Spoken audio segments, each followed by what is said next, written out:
ਸਤਿ ਸ਼੍ਰੀ ਅਕਾਲ live TV ਦੇ ਵਿੱਚ ਤੁਹਾਡਾ ਸਭ ਦਾ ਸਵਾਗਤ ਹੈ। ਮੈਂ ਹਾਂ ਜਸਪਾਲ ਮਾਨ ਤੇ ਤੁਸੀਂ ਦੇਖ ਰਹੇ ਹੋ ਖਾਸ ਪ੍ਰੋਗਰਾਮ ਦੇ ਵਿੱਚ ਅੱਜ ਪਿਛਲੇ ਦਿਨੀ ਆਪਾਂ ਖਬਰ ਕੀਤੀ ਸੀ ਕਿ ਡੀਜ਼ਲ ਦੀ ਕਿੱਲਤ ਆ ਗਈ ਹੈ, ਭਾਵ ਕਿ ਡੀਜ਼ਲ ਦੀ ਕਮੀ ਆ ਗਈ ਹੈ ਕਈ ਡਿਪੂਆਂ ਦੇ ਵਿੱਚ, ਇਸ ਕਰਕੇ ਬੱਸਾਂ ਖੜੀਆਂ ਨੇ। ਇਸੇ ਵਿਸ਼ੇ ਦੇ ਉੱਤੇ ਗੱਲਬਾਤ ਕਰਾਂਗੇ। ਸਾਡੇ ਨਾਲ ਪਨਬੱਸ ਤੇ ਪੀਆਰਟੀਸੀ ਦੇ ਸਾਂਝੇ ਨੁਮਾਇੰਦੇ ਨੇ ਜਿਹੜੇ ਸਾਡੇ ਨਾਲ ਅੱਜ ਸਟੂਡੀਓ ਦੇ ਵਿੱਚ ਆਏ ਨੇ, ਉਹਨਾਂ ਨਾਲ ਗੱਲਬਾਤ ਕਰਾਂਗੇ, ਜਾਣਾਂਗੇ कि किस तरह के हाल चाल ने, सरकारी बसां दे हाल चाल किस तरह के ने, इन्हां दीयां कामें ने की दिक्कत परेशानियां ने, ते नाल दी नाल किस तरह के नाल इनू फायदे च लिया जा सकदा, की चोर मोरियां ने, सारियां गल्लां दे उत्ते गलबात करांगे। सो सब तो पहले इन्हां दा स्वागत कर लईए, फिर ये चर्चा शुरू करते हैं। सत श्री अकाल गुरप्रीत जी। सत श्री अकाल जी। जी ते जी ਧੰਨਵਾਦ ਆ ਸਰ, ਤੁਸੀਂ ਆਪ ਜੀ ਦੇ ਚੈਨਲ ਰਾਹੀਂ ਦੇਸ਼ ਵਿੱਚ ਦੇਸ਼ ਤੇ ਵਿਦੇਸ਼ ਦੇ ਵਿੱਚ ਵਸਦੇ ਪੰਜਾਬੀਆਂ ਦੇ ਅੱਗੇ ਸਾਡੀ ਗੱਲਬਾਤ ਹੈ ਜਿਹੜੀ ਪਨਬੱਸ ਦੀ ਪੀਆਰਟੀਸੀ ਦੀ ਰੱਖਣ ਦਾ ਸਾਨੂੰ ਮੌਕਾ ਦਿੱਤਾ। ਵਿਸ਼ੇਸ਼ ਤੌਰ ਤੇ ਆਪ ਜੀ ਦਾ ਧੰਨਵਾਦ ਹੈ ਜੀ। ਧੰਨਵਾਦ ਗੁਰਪ੍ਰੀਤ ਜੀ। ਤੇ ਆਪਾਂ ਸ਼ੁਰੂਆਤ ਕਰੀਏ ਸਭ ਤੋਂ ਪਹਿਲਾਂ ਕਿ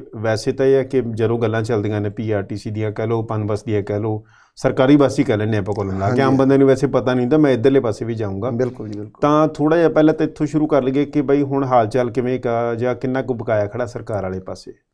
ਜੇ ਦੇਖਿਆ ਜਾਵੇ ਸਰ, ਗੱਲ ਇਹ ਆ ਵੀ ਸਰਕਾਰੀ ਟਰਾਂਸਪੋਰਟ ਦੀ ਅੱਜ ਕੱਲ੍ਹ ਹਾਲਤ ਹੈ ਜਿਹੜੀ ਬਹੁਤ ਖਸਤਾ ਹੋ ਗਈ ਹੈ ਜੀ। ਪਿਛਲੇ ਦਿਨਾਂ ਦੇ ਵਿੱਚ ਵੇਖਿਆ ਤੁਸੀਂ, ਸਾਡੇ ਕੋਲੇ ਸਰਕਾਰੀ ਟਰਾਂਸਪੋਰਟ ਕੋਲੇ ਡੀਜ਼ਲ ਵਾਸਤੇ ਜਿਹੜੇ ਪੈਸੇ ਨਹੀਂ ਬਚੇ ਤਾਂ ਨਹੀਂ, ਕਹਿਣ ਤੋਂ ਭਾਵ ਇਹ ਆ ਲਗਭਗ ਸਾਡਾ ਪਨਬੱਸ ਤੇ ਪੀਆਰਟੀਸੀ ਦਾ ਮਿਲਾ ਕੇ 600 ਕਰੋੜ ਦੇ ਨੇੜੇ ਤੇੜੇ ਜਿਹੜਾ ਮਹਿਲਾਵਾਂ ਨੂੰ ਫ੍ਰੀ ਸਫ਼ਰ ਸਰਕਾਰ ਨੇ ਦਿੱਤਾ ਆਪਦੇ ਵੋਟਾਂ ਦੇ ਲਾਲਚ ਮਾਰਿਆਂ ਨੇ ਜੀ। ਉਹ ਸਫ਼ਰ ਦੇ ਜਿਹੜਾ ਬਕਾਇਆ ਲਗਭਗ 600 ਕਰੋੜ ਦੇ ਨੇੜੇ ਸਰਕਾਰ ਵੱਲੋਂ ਪੈਂਡਿੰਗ ਪਿਆ। ਅਸੀਂ ਸਰਕਾਰ ਨੂੰ ਬੇਨਤੀ ਕਰਦੇ ਹਾਂ ਕਿ ਸਾਡੇ ਵਿਭਾਗ ਨੂੰ ਬਚਾਉਣ ਵਾਸਤੇ, ਇਹ ਲੋਕਾਂ ਦਾ ਅਦਾਰਾ, ਲੋਕਾਂ ਦੇ ਅਦਾਰੇ ਨੂੰ ਬਚਾਉਣ ਵਾਸਤੇ ਸਰਕਾਰ ਸਾਨੂੰ ਸਮੇਂ ਸਿਰ 15 ਦਿਨ ਬਾਅਦ, ਹਫ਼ਤੇ ਬਾਅਦ ਆ ਜਿਹੜੀ ਬਣਦੀ ਰਕਮ ਹੈ ਮਹਿਲਾਵਾਂ ਦੀ ਜੀ, ਉਹ ਵਿਭਾਗ ਨੂੰ ਜਿਹੜੀ ਅਦਾ ਕੀਤੀ ਜਾਵੇ, ਤਾਂ ਕਿ ਵਿਭਾਗ ਚੱਲਦਾ ਰਹੇ, ਲੋਕਾਂ ਨੂੰ ਸਰਵਿਸ ਹੋਰ ਵਧੀਆ ਤਰੀਕੇ ਨਾਲ ਦਿੱਤੀ ਜਾ ਸਕੇ। ਕਿੰਨੇ ਮਤਲਬ ਚਿਹਰਾ ਜਿਹੜਾ ਲਟਕਦੇ ਰਹਿੰਦੇ ਪੈਸੇ? ਮੇਰੇ ਖਿਆਲ ਨਾਲ ਤਾਂ ਪਿੱਛੇ ਜੇ ਅਸੀਂ ਦੇਖਦੇ ਖਬਰਾਂ ਕਿ ਜਦੋਂ 200 ਕਰੋੜ ਹੋ ਗਿਆ, ਵਿੱਚੋਂ 50 ਕਰੋੜ ਆ ਗਿਆ ਜਾਂ ਕੋਈ 100 ਕਰੋੜ ਦੇਤਾ, ਫਿਰ ਅੱਧ ਪਚੱਦੇ ਫਿਰ ਰਹਿ ਗਏ। ਇਦਾਂ ਹੀ ਹਾਲ ਚਾਲ ਚੱਲ ਰਿਹਾ ਗੱਲ? ਬਿਲਕੁਲ ਜੀ, ਇਦੋਂ ਵੀ ਮਾੜਾ ਹਾਲ ਆ। ਸਾਨੂੰ 50 ਕਰੋੜ ਵੀ ਕਦੇ ਹੀ ਮਿਲਦਾ, 25-30 ਕਰੋੜ ਹੀ ਆਮ ਕਰਕੇ ਮਿਲਦਾ, ਉਹ ਵੀ ਬੜੇ ਲੰਬੇ ਸਮੇਂ। 100 ਕਰੋੜ ਇਕੱਠਾ ਹੋ ਗਿਆ ਤਾਂ ਕੀ ਉਹਦੇ 'ਚੋਂ 25-30 ਕਰੋੜ ਆ ਗਿਆ, ਤੇ ਉਹਦੇ ਨਾਲ ਸਾਡੀਆਂ ਤਨਖਾਹਾਂ ਦਾ, ਸਪੇਅਰ ਪਾਰਟ ਦਾ, ਡੀਜ਼ਲ ਦਾ ਜਿਹੜਾ ਔਖਾ ਹੋਇਆ ਖੜਾ। ਇਹ ਸਰਕਾਰ ਅੱਗੇ ਬੇਨਤੀ, ਅਸੀਂ ਹੱਥ ਜੋੜ ਕੇ ਬੇਨਤੀ ਕਰਦੇ ਹਾਂ ਕਿ ਰੱਬ ਦਾ ਵਾਸਤਾ ਸਾਡੇ ਡਿਪਾਰਟਮੈਂਟ ਨਾਲ, ਜਿੱਥੇ ਸਾਡੇ ਘਰ ਕੰਟਰੈਕਟ ਆਊਟਸੋਰਸ ਮੁਲਾਜ਼ਮਾਂ ਦੇ ਘਰ ਚੱਲਦੇ ਆ, ਉੱਥੇ ਲੱਖਾਂ ਕਰੋੜਾਂ ਲੋਕ ਆ ਜਿਹੜੇ ਸਫ਼ਰ ਕਰਦੇ ਆ ਰੋਜ਼ਾਨਾ ਦੇ, ਉਹਨਾਂ ਨੂੰ ਵੀ ਦਿੱਕਤਾਂ ਦਾ ਸਾਹਮਣਾ ਕਰਨਾ ਪੈਂਦਾ। ਇਸ ਕਰਕੇ ਸਰਕਾਰ ਨੂੰ, ਮੁੱਖ ਮੰਤਰੀ ਸਾਹਿਬ ਨੂੰ ਬੇਨਤੀ ਆ ਕਿ ਨਿੱਜੀ ਦਖਲ ਦੇ ਕੇ ਸਾਨੂੰ ਜਿਹੜਾ ਸਾਡੇ ਵਿਭਾਗ ਦੇ ਅਦਾਰਿਆਂ ਨੂੰ ਜਿਹੜਾ ਬਕਾਇਆ ਸਰਕਾਰ ਵੱਲੋਂ ਖੜਾ, ਉਹ ਤੁਰੰਤ ਜਿਹੜਾ ਰਿਲੀਜ਼ ਕੀਤਾ ਜਾਵੇ ਜੀ। ਤੇ ਨਾਲ ਡੀਜ਼ਲ ਵਾਲੀ ਕਿੱਲਤ ਹੈ ਜਿਹੜੀ ਪਿਛਲੇ ਦਿਨੀ ਵੈਸੇ ਮਿਲ ਰਿਹਾ, ਮੁਕਤਸਰ ਡਿਪੂ 'ਚ ਦਿੱਕਤ ਆਈ ਸੀ ਜਾਂ ਕਿਤੇ ਹੋਰ ਡਿਪੂਆਂ 'ਚ ਵੀ ਦਿੱਕਤ ਆਈ ਆ? ਦੇਖੋ ਜੀ, ਇਹ ਡੀਜ਼ਲ ਵਾਲੀ ਦਿੱਕਤ ਤਾਂ ਲਗਭਗ ਸਾਰੇ ਡਿਪੂਆਂ ਨੂੰ ਆਉਂਦੀ ਹੈ, ਪਰ ਮੁਕਤਸਰ ਮਾਘੀ ਮੇਲਾ ਆ ਗਿਆ ਕਿਤੇ ਨਾ ਕਿਤੇ। ਮਾਘੀ ਮੇਲੇ ਦੇ ਵਿੱਚ ਕੋਈ ਸਮਾਂ ਹੋਇਆ ਕਰਦਾ ਸੀ, ਬਾਹਰਲੇ ਡਿਪੂਆਂ 'ਚੋਂ ਆ ਕੇ ਮੇਲੇ ਵਿੱਚ ਜਿਹੜੀ ਸੰਗਤ ਨਤਮਸਤਕ ਹੋਣ ਆਉਂਦੀ ਹੈ, ਉਹਨਾਂ ਨੂੰ ਬਾਹਰਲੇ ਡਿਪੂਆਂ ਦੀਆਂ ਬੱਸਾਂ ਨਾਲ ਵੀ ਜਿਹੜੀ ਸਰਵਿਸ ਪ੍ਰੋਵਾਈਡ ਕਰਵਾਈ ਜਾਂਦੀ ਸੀ। ਪਰ ਇਹਦੇ ਹੋਇਆ ਸਾਰਾ ਕੁਝ ਉਲਟ।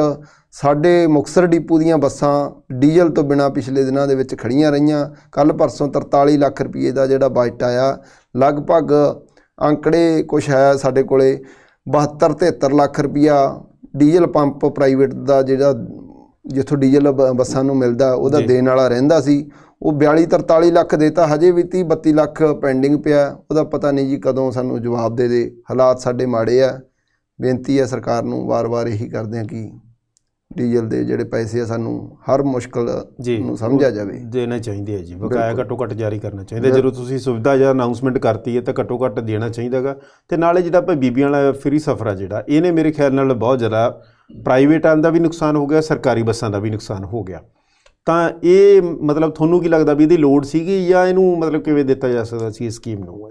ਦੇਖੋ ਜੀ, ਸਮੇਂ ਅਨੁਸਾਰ ਪਬਲਿਕ ਨੂੰ ਸਰਕਾਰ ਨੇ ਸਹੂਲਤਾਂ ਦੇਣੀਆਂ ਪਬਲਿਕ ਨੂੰ, ਅਤੇ ਸਰਕਾਰ ਦੇਵੇ ਸਹੂਲਤਾਂ, ਸਾਨੂੰ ਕੋਈ ਇਤਰਾਜ਼ ਨਹੀਂ ਹੈ, ਲੱਖ ਵਾਰੀ ਦੇਵੇ। ਇੱਕ ਤਾਂ ਬੱਸਾਂ ਦੀ ਕਮੀ ਹੈ ਸਾਡੇ ਕੋਲੇ। ਦੇਖੋ, ਕਰੋੜਾਂ ਦੀ ਆਬਾਦੀ ਹੈ ਸਾਡੇ ਪੰਜਾਬ ਦੀ, ਸਾਡੇ ਕੋਲੇ ਬੱਸਾਂ ਸਿਰਫ ਬਹੁਤ ਘੱਟ ਹੈ। ਇਹਨਾਂ ਬੱਸਾਂ ਦੇ ਨਾਲ ਐਡੀ ਆਬਾਦੀ ਨੂੰ ਫ੍ਰੀ ਦੇ ਵਿੱਚ ਸਫ਼ਰ ਕਰਵਾਉਣਾ ਔਖਾ ਹੈ। ਸਰਕਾਰ ਟਰਾਂਸਪੋਰਟ ਦੇ ਵਿੱਚ ਵਾਧਾ ਕਰੇ, ਬੱਸਾਂ ਦਾ ਜਿਹੜਾ ਟੋਟਲ ਹੈਗੀਆਂ ਬੱਸਾਂ ਦੀ ਗਿਣਤੀ ਦੇ ਵਿੱਚ ਵਾਧਾ ਕਰੇ, ਲਗਭਗ ਕੋਈ 10,000 ਬੱਸ ਸਰਕਾਰ ਆਪਦੀ ਹੋਰ ਪਾਵੇ। ਉਹਦੇ ਨਾਲ ਇੱਕ ਤਾਂ ਰੁਜ਼ਗਾਰ ਦੇ ਮੌਕੇ ਪੈਦਾ ਹੋਣਗੇ, ਹਜ਼ਾਰਾਂ ਲੋਕਾਂ ਨੂੰ ਜਿਹੜਾ ਬੇਰੁਜ਼ਗਾਰ ਤੁਰੇ ਫਿਰਦੇ ਆ, ਅੱਜ ਕੱਲ੍ਹ ਨਸ਼ੇ ਦੀ ਗਿਰਫਤ 'ਚ ਜਾ ਰਹੇ ਆ, ਉਹਨਾਂ ਨੂੰ ਰੁਜ਼ਗਾਰ ਮਿਲੂਗਾ। ਨਾਲ ਨਾਲ ਉਹਨਾਂ ਜਿਹੜੇ ਦੇਖਦੇ ਹੋਣਗੇ ਆਮ ਹੀ ਬੱਸਾਂ ਭਰੀਆਂ ਜਾਂਦੀਆਂ, ਇੱਕ ਬੱਸ ਦੇ ਵਿੱਚ 100 ਸਵਾਰੀ ਹੈ ਜਿਹੜੀ ਉਹ ਸਫ਼ਰ ਕਰ ਰਹੀ ਹੈ, 120 ਸਵਾਰੀਆਂ ਸਫ਼ਰ ਕਰ ਰਹੀਆਂ, ਜਿੱਥੇ ਉਹਨਾਂ ਦੀ ਜਾਨ ਨੂੰ ਵੀ ਨੁਕਸਾਨ ਹੈ ਅਤੇ ਨਾਲ ਡਰਾਈਵਰ ਦੀ ਜਾਨ ਨੂੰ ਵੀ ਨੁਕਸਾਨ ਹੈ। ਬੱਸਾਂ ਦਾ ਵੀ ਹਾਲਾਤ ਮਾੜੇ ਹੋ ਜਾਂਦੇ ਆ, ਬੱਸ ਕੰਡਮ ਜਲਦੀ ਹੋ ਜਾਂਦੀ ਆ।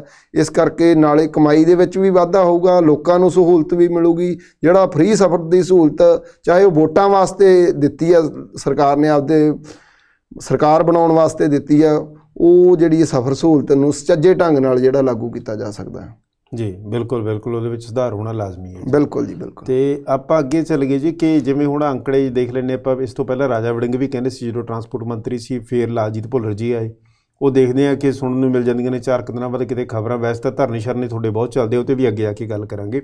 ਪਰ ਉਹ ਆਖਦੇ ਕਿ ਜੀ ਮੁਨਾਫੇ 'ਚ ਆ ਗਈ ਜੀ ਸਾਡੀ ਰੋਡਵੇਜ਼ ਜੀ, ਸਾਡੀ PRTC, ਸਾਡੀ ਪਨ ਬੱਸ ਮੁਨਾਫੇ 'ਚ ਆ ਗਈ ਜੀ, ਇੰਨਾ ਫਾਇਦਾ ਹੋ ਗਿਆ ਜੀ, ਪਹਿਲਾਂ ਨਾਲੋਂ ਸਾਡੀ ਕਹਿ ਲਓ ਕਿ ਆਮਦਨ ਵੱਧ ਗਈ ਆ। ਹੁੰਦਾ ਕੁਛ ਐਸਾ ਕਿ ਹਾਲ ਚਾਲ ਉੱਦਾਂ ਦੇ ਹੀ ਆ? ਆਮਦਨ ਦੇ ਵਿੱਚ ਵਾਧਾ ਹੁੰਦਾ ਜੀ, ਪਰ ਉਹ ਕਾਗਜ਼ਾਂ ਦੇ ਵਿੱਚ ਹੁੰਦਾ। ਜੇ ਆਮਦਨ ਇੰਨੀ ਹੋ ਗਈ ਸੀ ਤਾਂ ਸਾਨੂੰ ਕੀ ਲੋੜ ਸੀ? ਪਿਛਲੇ ਦਿਨੀ ਕਿਲੋਮੀਟਰ ਸਕੀਮ ਬੱਸਾਂ ਦਾ ਟੈਂਡਰਾਂ ਦਾ ਰੌਲਾ ਪਿਆ, ਸਰਕਾਰ ਆਪਦੀਆਂ ਬੱਸਾਂ ਪਾ ਲੈਂਦੀ। ਜੇ ਆਮਦਨ ਹੈ, ਵਿਭਾਗ ਕੋਲੇ ਇੰਨਾ ਪੈਸਾ ਦਿੱਤਾ ਹੁੰਦਾ ਸਰਕਾਰ ਨੇ, ਤਾਂ ਸਾਡੀਆਂ ਬੱਸਾਂ ਡੀਜ਼ਲ ਵਾਸਤੇ ਕਿਉਂ ਖੜ੍ਹਦੀਆਂ ਜੀ? ਇੱਕ ਪਾਸੇ ਵੀ ਵੱਡਾ ਸਵਾਲ ਉੱਠਦਾ ਸਰਕਾਰ ਤੇ ਕਿ ਡੀਜ਼ਲ ਪਾਸਿਓਂ ਇੱਕ ਪਾਸੇ ਕਹਿ ਰਿਹਾ ਸਾਡੇ ਲਾਲਜੀਤ ਭੁੱਲਰ ਸਾਹਿਬ ਕਿ ਸਾਡੇ ਕੋਲੇ ਇੰਨੇ ਕਰੋੜ ਦਾ ਜਿਹੜਾ ਪਿਛਲੇ ਸਾਲ ਨਾਲੋਂ ਆਮਦਨ ਵੱਧ ਗਈ ਹੈ। ਉਹ ਆਮਦਨ ਵਧੀ ਆ, ਪਰ ਉਹ ਕਾਗਜ਼ਾਂ 'ਚ ਹੀ ਵਧੀ ਆ ਜੀ, ਸਾਡੇ ਕੋਲੇ ਵਿਭਾਗ ਕੋਲੇ ਪੈਸਾ ਹੈ ਨਹੀਂਗਾ। ਅੱਛਾ, ਜੇ ਮੰਨ ਲਓ ਵਧੀ ਹੋਵੇ ਤਾਂ ਘੱਟੋ ਘੱਟ ਹੇਠਲੇ ਪੱਧਰ ਤੱਕ ਥੋੜ੍ਹਾ ਕੁਛ ਨਾ ਕੁਛ ਤਾਂ ਲਾਗਤ ਦੇਖੀ। ਬਿਲਕੁਲ ਜੀ ਬਿਲਕੁਲ। ਪਿਛਲੇ ਸਮਿਆਂ 'ਚ ਕੈਪਟਨ ਸਰਕਾਰ ਨੇ ਸਾਨੂੰ ਪਿਛਲੇ ਸਾਲ ਅਕਤੂਬਰ ਦੇ ਵਿੱਚ ਵਾਧਾ ਦਿੱਤਾ ਸੀ ਤਨਖਾਹ ਦਾ 30% ਦਾ, ਅਤੇ 5% ਸਾਲਾਨਾ ਐਗਰੀਮੈਂਟ ਜਿਹੜੀ ਲਾਉਣੀ ਸੀ, ਉਹ 5% ਸਾਲਾਨਾ ਐਗਰੀਮੈਂਟ ਹਜੇ ਵੀ ਸਾਡੀ ਲਟਕ ਰਹੀ ਹੈ। ਅਕਤੂਬਰ ਤੋਂ ਲਾਗੂ ਹੋਣੀ ਸੀ, ਜਨਵਰੀ ਚੱਲ ਗਿਆ, 3 ਮਹੀਨਿਆਂ ਦਾ ਉਹਦਾ ਵੀ ਬਕਾਇਆ ਬਣਦਾ। ਜੇ ਸਰਕਾਰ ਕੋਲੇ ਪੈਸੇ ਹੈ ਤਾਂ ਸਾਨੂੰ ਤੁਰੰਤ ਉਹ ਦੇਵੇ, ਸਾਨੂੰ ਥੋੜ੍ਹੀ ਸਾਡੀ ਤਨਖਾਹ ਹੈ, ਅਤੇ ਜੇ 700-800 ਰੁਪਈਆ ਸਾਡੀ ਤਨਖਾਹ ਵਧਾ ਕੇ ਉਹ ਰਿਲੀਜ਼ ਕਰ ਦੇਣ ਤਾਂ ਫਿਰ ਮੁਸ਼ਕਿਲ ਕਿੱਥੇ ਆ ਰਹੀ ਹੈ ਜੀ? ਇਹ ਵੀ ਇੱਕ ਸਵਾਲ ਬਣਦਾ ਹੈ, ਸਰਕਾਰ ਨੂੰ ਸੋਚਣਾ ਚਾਹੀਦਾ ਇਸ ਬਾਰੇ। ਬਿਲਕੁਲ। ਜੇ ਵਾਧਾ ਹੋਇਆ ਤਾਂ ਫਿਰ ਬਈ ਤਨਖਾਹਾਂ ਜਾਂ ਇਹ ਭੱਤੇ ਜਾਂ ਇਹ ਬਕਾਇਆ ਕਿਉਂ ਰੁਕਿਆ ਹੋਇਆ? ਬਿਲਕੁਲ ਜੀ ਬਿਲਕੁਲ। ਤਾਂ ਘੱਟੋ ਘੱਟ ਇਹ ਬਕਾਇਆ ਤਾਂ ਕਲੀਅਰ ਹੋ ਜਾਣਾ ਚਾਹੀਦਾ ਜੇ ਤੁਹਾਨੂੰ ਆਮਦਨ 'ਚ ਵਾਧਾ। ਹਾਂਜੀ ਬਿਲਕੁਲ। ਅਤੇ ਆਪਾਂ ਅੱਗੇ ਵੱਲ ਚੱਲਦੇ ਹਾਂ ਜੀ। ਵੈਸੇ ਤਾਂ ਗੱਲ ਇਹ ਹੈ ਕਿ ਅਸੀਂ ਉਹ ਸ਼ਬਦ ਜਿਹੜਾ ਨਹੀਂ ਵਰਤਾਂਗੇ, ਟਰਾਂਸਪੋਰਟ ਮਾਫੀਆ ਵੈਸੇ ਬੜਾ ਚੱਲਦਾ ਆਇਆ, ਬੜਾ ਕਈਆਂ ਨੇ ਸਰਕਾਰ ਬਣਾ ਲਈ, ਕਿਸੇ ਨੇ ਆਪਦੀਆਂ ਰੋਟੀਆਂ ਸੇਕ ਲਈਆਂ ਇਹਦੇ ਉੱਤੇ। ਅਤੇ ਪਰ ਆਪਾਂ ਕਹਿ ਲਈਏ ਕਿ ਪ੍ਰਾਈਵੇਟ ਜਿਹੜੇ ਵਪਾਰੀ ਨੇ ਜਾਂ ਪ੍ਰਾਈਵੇਟ ਟਰਾਂਸਪੋਰਟਰ ਨੇ, ਉਹ ਮਤਲਬ ਫਿਰ ਫਾਇਦੇ 'ਚ ਕਿਵੇਂ ਜਾਂਦੇ ਆ? ਤੁਸੀਂ ਘੱਟ 'ਚ ਜਾਈ ਜਾਂਦੇ ਹੋਗੇ, ਉਹ ਕਿਵੇਂ ਲਗਾਤਾਰ ਉਹਨਾਂ ਦੀਆਂ ਬੱਸਾਂ ਵੀ ਵਧੀ ਜਾਂਦੀਆਂ ਨੇ, ਅਤੇ ਇੱਧਰਲੇ ਤੁਹਾਡੇ ਵਾਲੇ ਪਾਸੇ ਮੈਨੂੰ ਲੱਗਦਾ ਵੀ ਕਹਿ ਲਓ ਕਿ ਜੇ ਕਿਸੇ ਦੀ ਮੈਨੂੰ ਸ਼ੀਸ਼ਾ ਵਾਰੀ ਟੁੱਟ ਗਿਆ ਕੋਈ, ਉਹ ਮੈਨੂੰ ਨਹੀਂ ਲੱਗਦਾ ਕਿ ਉਹਦੀ ਰਿਪੇਅਰ ਕੋਈ ਸੌਖੀ ਹੋ ਜਾਂਦੀ ਹੋਣੀ ਆ, ਤੁਹਾਨੂੰ ਉਹਦੇ ਵਾਸਤੇ ਬੜਾ ਸੰਘਰਸ਼ ਕਰਨਾ ਪੈਣਾ ਹੋਣਾ। ਬਿਲਕੁਲ ਜੀ ਬਿਲਕੁਲ। ਤਾਂ ਉਹ ਕਿਵੇਂ ਵਧੀ ਜਾਂਦੇ ਆ ਪ੍ਰਾਈਵੇਟ ਵਾਲੇ, ਜਾਂ ਉਹਨਾਂ ਦੀ ਮਨੋਪਲੀ ਕਿਵੇਂ ਹੋਊਗੀ ਇੱਧਰਲੇ ਪਾਸੇ? ਅਸੀਂ ਅਕਸਰ ਹੀ ਜਦੋਂ ਕਿਸੇ ਮੈਨੇਜਮੈਂਟ ਨਾਲ, ਕਿਸੇ ਅਧਿਕਾਰੀਆਂ ਨਾਲ ਗੱਲਬਾਤ ਕਰਦੇ ਹਾਂ, ਸਾਡੇ ਇੱਕ ਸਰਕਾਰੀ ਡਿਪੂ ਦੇ ਵਿੱਚ 5-5 6-6 ਗੈਜ਼ਟਡ ਅਫਸਰ ਆ ਜਿਹੜੇ ਉਹ ਕੰਮ ਕਰਦੇ ਆ, ਅਤੇ ਉਹਦੇ ਉਲਟਾ ਜਿਹੜੇ ਪ੍ਰਾਈਵੇਟ ਟਰਾਂਸਪੋਰਟਰ ਆ ਉਹ ਮਾਲਕ ਅਤੇ ਮੈਨੇਜਰ 2 ਜਾਣੇ ਹੁੰਦੇ ਆ, ਅਤੇ ਫਿਰ ਵੀ ਟਰਾਂਸਪੋਰਟ ਆ ਜਿਹੜੀ ਉਹ ਫਾਇਦੇ 'ਚ ਜਾਂਦੀ ਆ। ਉਹ ਕਿਤੇ ਨਾ ਕਿਤੇ ਉਹਨਾਂ ਨੇ ਚੋਰ ਮੋਰੀਆਂ, ਜਿਵੇਂ ਟਰਾਂਸਪੋਰਟ ਮਾਫੀਆ ਦੀ ਗੱਲ ਕਰਦੇ ਆ, ਟਰਾਂਸਪੋਰਟ ਮਾਫੀਆ ਹੈ, ਪਰ ਕਿਤੇ ਨਾ ਕਿਤੇ ਉਹ ਅਧਿਕਾਰੀ ਆ ਜਿਹੜੇ, ਚਾਹੇ ਉਹ RTA ਲਾ ਲਈਏ, ਚਾਹੇ ਉਹ ਹੋਰ ਅਧਿਕਾਰੀ ਜਿਹੜੇ ਇਸ ਡਿਪਾਰਟਮੈਂਟ ਨਾਲ ਸੰਬੰਧ ਰੱਖਦੇ ਆ, ਉਹ ਕਿਤੇ ਨਾ ਕਿਤੇ ਉਹਨਾਂ ਨੂੰ ਸ਼ਹਿ ਦੇ ਰਹੇ ਆ। ਉਹੀ ਮਾਫੀਆ ਜਿਹੜਾ ਚੱਲ ਰਿਹਾ। ਹੁਣ ਇੱਕ ਤੁਹਾਨੂੰ ਦਿਖਾਉਣ ਜਾ ਰਿਹਾ ਮੈਂ, ਆਹ ਟਾਈਮ ਟੇਬਲ ਹੈ ਜਿਹੜਾ ਬਣਾਇਆ ਗਿਆ। ਇਹ ਕਿੱਥੋਂ ਤੱਕ? ਇਹ ਮੁਕਤਸਰ ਤੋਂ ਬਠਿੰਡੇ ਦਾ ਟਾਈਮ ਟੇਬਲ ਹੈ। ਮੇਰੇ ਕੋਲ ਮੁਕਤਸਰ ਤੋਂ ਫਿਰੋਜ਼ਪੁਰ ਦੇ ਟਾਈਮ ਟੇਬਲ ਵੀ ਪਏ ਆ, ਮੁਕਤਸਰ ਤੋਂ ਹੋਰ ਤਰ੍ਹਾਂ ਦੇ ਵੀ ਟਾਈਮ ਟੇਬਲ ਇਹ ਨਵੇਂ ਬਣੇ ਆ। ਆਮ ਆਦਮੀ ਪਾਰਟੀ ਦੀ ਇਹ ਸਰਕਾਰ ਦੇ ਵਿੱਚ ਹੀ ਜਿਹੜੇ ਆ ਟਾਈਮ ਟੇਬਲ ਬਣੇ ਆ। ਇਸੇ ਸਰਕਾਰ ਦੇ ਵਿੱਚ ਹੀ ਇਹ ਟਾਈਮ ਟੇਬਲ ਬਣੇ ਆ। ਪਰੰਤੂ ਤੁਹਾਨੂੰ ਇੰਟਰਸਟਿੰਗ ਗੱਲ ਜਿਹੜੀ ਇੱਕ ਦੱਸਣ ਜਾ ਰਿਹਾ ਮੈਂ, ਇੱਕ ਕਿਸੇ ਨਿੱਜੀ ਕੰਪਨੀ ਦੀ ਬੱਸ ਆ, ਇਹ ਟਾਈਮ ਟੇਬਲ ਦੇ ਵਿੱਚ ਦਰਜ ਆ, ਇਹਦਾ ਬਕਾਇਦਾ ਨੰਬਰ ਆ, ਇਹਨਾਂ ਦੀ RC ਆ ਜਿਹੜੀ M ਪਰਿਵਹਿਨ ਐਪ ਦੇ ਉੱਤੋਂ ਅਸੀਂ ਡਾਊਨਲੋਡ ਕੀਤੀ ਆ। ਬੱਸ ਦਾ ਨੰਬਰ ਦੇਖ ਕੇ ਵੀ ਜਿਹੜਾ ਨੰਬਰ ਪਲੇਟ ਲੱਗੀ ਸੀ ਉਹ ਤੋਂ ਦੇਖ ਕੇ ਤੁਸੀਂ ਉਹ ਡਾਊਨਲੋਡ ਕੀਤਾ? ਨਹੀਂ, ਇਹ ਟਾਈਮ ਟੇਬਲ ਦੇ ਵਿੱਚ ਨੰਬਰ ਦਰਜ ਆ ਬਕਾਇਦਾ। ਅੱਛਾ, ਟਾਈਮ ਟੇਬਲ 'ਚ ਜਿਹੜਾ ਨੰਬਰ ਬੱਸ ਦਾ ਨੰਬਰ ਜਿਹੜਾ ਦਰਜ ਕੀਤਾ ਉਹਦੀ ਅਸੀਂ ਖੋਜ ਕੀਤੀ, ਉਹ ਬੱਸ ਨੰਬਰ ਨੂੰ ਅਸੀਂ ਐਮ ਪਰਿਵਾਹਨ ਐਪ ਹੈ ਜਿਹੜੀ, ਜਿੱਥੋਂ ਆਪਾਂ ਪਤਾ ਲਾ ਸਕਦੇ ਹਾਂ ਵੀ ਕਿਹਦੇ ਨਾਂ ਦੀ ਆਰਸੀ ਆ। ਉਹ ਆਰਸੀ ਵੀ ਕਿਸੇ ਹੋਰ ਨਾਂ ਦੀ ਹੈ, ਤੇ ਤੁਹਾਨੂੰ ਇੰਟਰਸਟਿੰਗ ਗੱਲ ਦੱਸਦੇ ਹਾਂ, ਉਹ ਮੋਟਰਸਾਈਕਲ ਤੇ ਸਕੂਟਰ ਦੀ ਆਰਸੀ ਆ ਜੀ। ਮੋਟਰਸਾਈਕਲ ਤੇ ਸਕੂਟਰ ਦੀ ਆਰਸੀ ਦੇ ਉੱਤੇ ਬੱਸ ਚੱਲੀ ਰਹੀ ਹੈ, ਬੱਸ ਨੂੰ ਨੰਬਰ ਲੱਗਿਆ ਉਹ। ਇਹ ਇੱਕ ਜਾਂਚ ਦਾ ਵਿਸ਼ਾ ਹੈ। ਸਾਨੂੰ ਨਹੀਂ ਪਤਾ ਇਹ ਐਪ ਗਲਤ ਹੈ, ਸਾਨੂੰ ਨਹੀਂ ਪਤਾ ਟਾਈਮ ਟੇਬਲ ਗਲਤ ਹੈ, ਜਾਂ ਸਾਨੂੰ ਨਹੀਂ ਪਤਾ ਬਣਾਉਣ ਵਾਲੇ ਅਧਿਕਾਰੀ ਗਲਤ ਹੈ।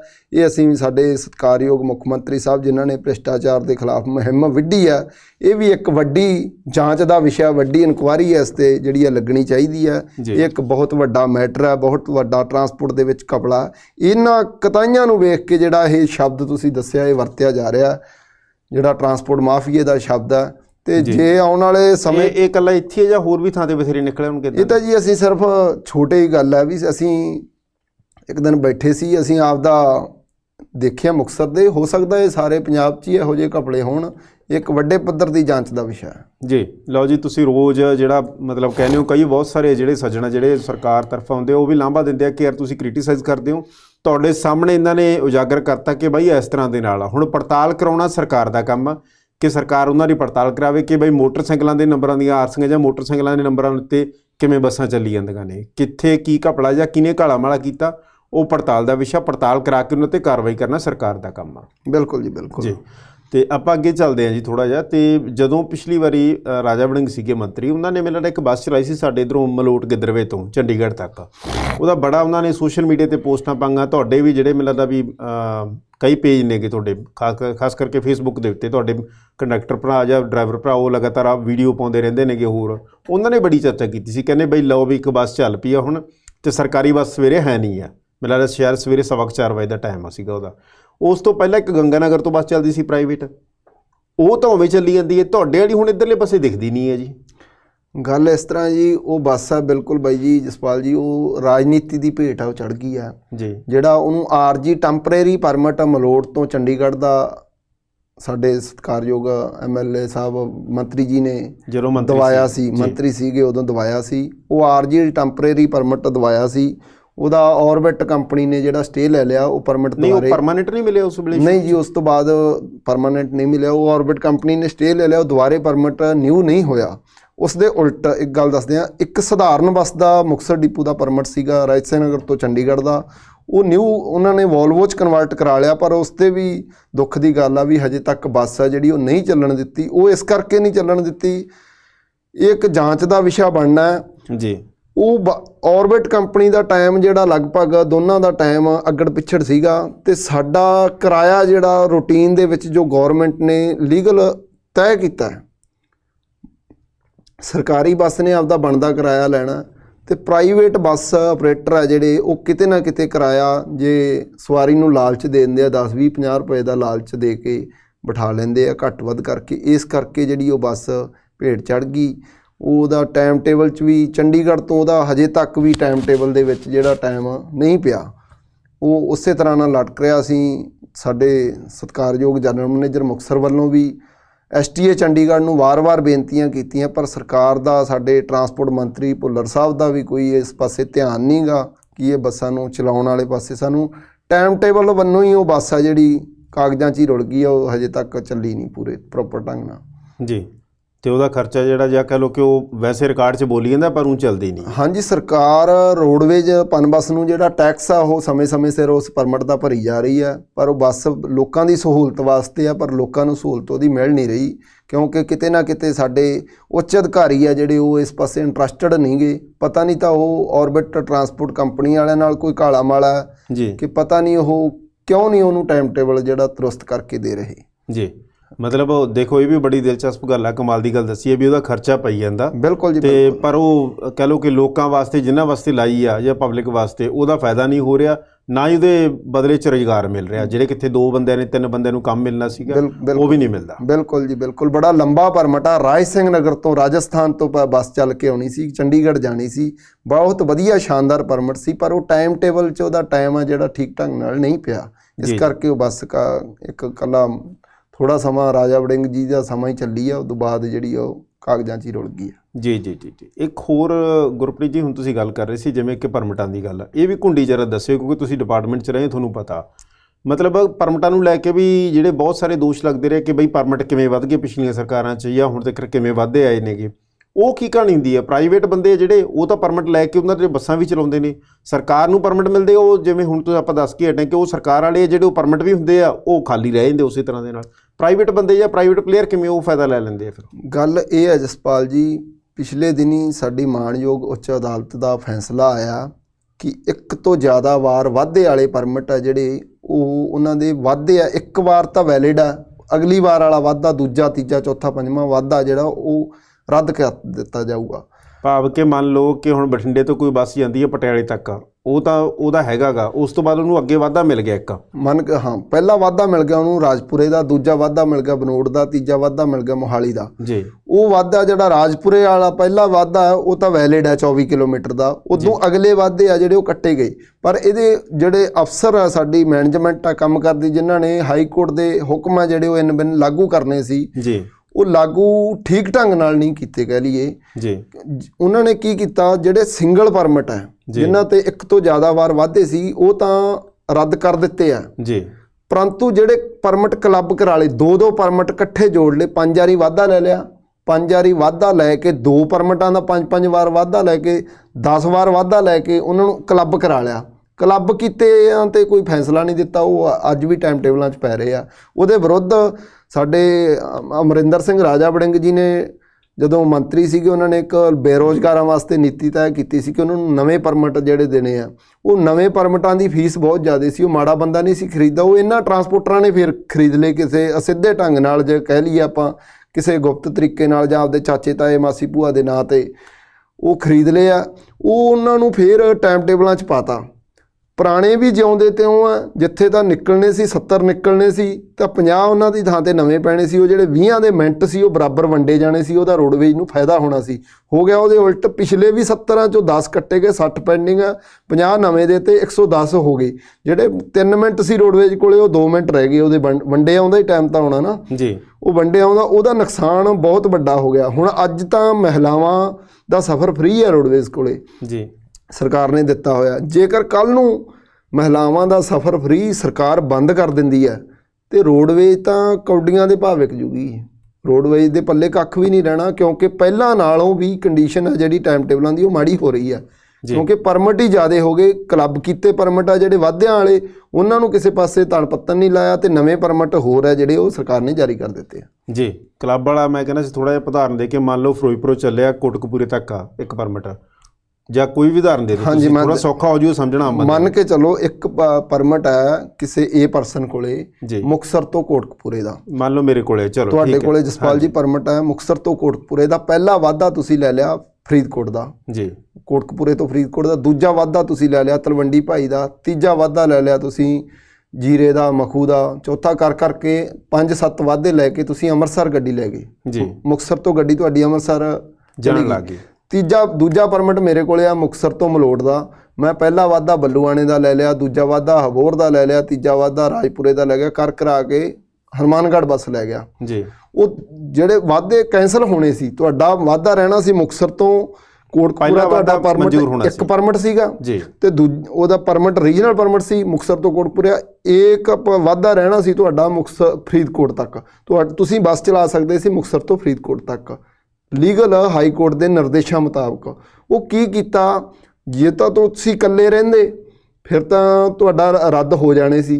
ਤੁਸੀਂ ਮੇਰੇ ਨਾਲ ਪਰਮਿਟ ਜੁਆਇੰਟ ਕਰ ਲਿਆ, ਕਲੱਬ ਕਰਾ ਲਿਆ ਉਹਨੂੰ, ਵੀ ਬਾਈ ਨਾ ਤੈਨੂੰ ਘਾਟਾ ਪੈਣਾ ਨਾ ਮੈਨੂੰ ਪੈਣਾ, ਆਪਾਂ ਦੋਨਾਂ ਦੀ ਗੱਲ ਬਣ ਜੂ। ਇੱਕ ਦਿਨ ਤੂੰ ਬੱਸ ਲੈ ਜਾ ਕਰ, ਇੱਕ ਦਿਨ ਮੈਂ ਲੈ ਜਾ ਕਰੂੰਗਾ। ਤੇ ਮੇਰੇ ਕੋਲੇ ਵੀ ਵਾਧਿਆਂ ਵਾਲਾ ਪਰਮਿਟ ਸੀ, ਮੇਰੇ ਕੋਲੇ ਮੁਕਤਸਰ ਮਲੋਟ ਦਾ ਰਹਿ ਜਾਣਾ ਸੀ, ਵੱਧ ਤੋਂ ਵੱਧ ਬੱਲੂਆਣੇ ਦਾ ਰਹਿ ਜਾਣਾ ਸੀ। ਮੈਂ ਅੱਜ ਹਨੂੰਮਾਨਗੜ੍ਹ ਵਾੜੀ ਫਿਰਦਾ, ਬੱਸ ਹਨੂੰਮਾਨਗੜ੍ਹ ਤੋਂ ਅੰਮ੍ਰਿਤਸਰ ਚਲਾਤੀ ਜੀ। ਇਹ ਜੋੜੇ ਹੋਏ ਆ, ਉਹਨਾਂ ਜੋੜੇ ਹੋਏ ਕਲੱਬ ਕੀਤੇ ਜਾਂ ਇੱਕ ਤੋਂ ਜ਼ਿਆਦਾ ਵਾਰ ਐਕਸਟੈਂਸ਼ਨਾਂ ਵਾਲੇ ਪਰਮਿਟ ਆ ਜਿਹੜੇ ਉਹ ਹਜੇ ਤੱਕ ਅਧਿਕਾਰੀਆਂ ਨੇ ਨਹੀਂ ਕੱਢੇ।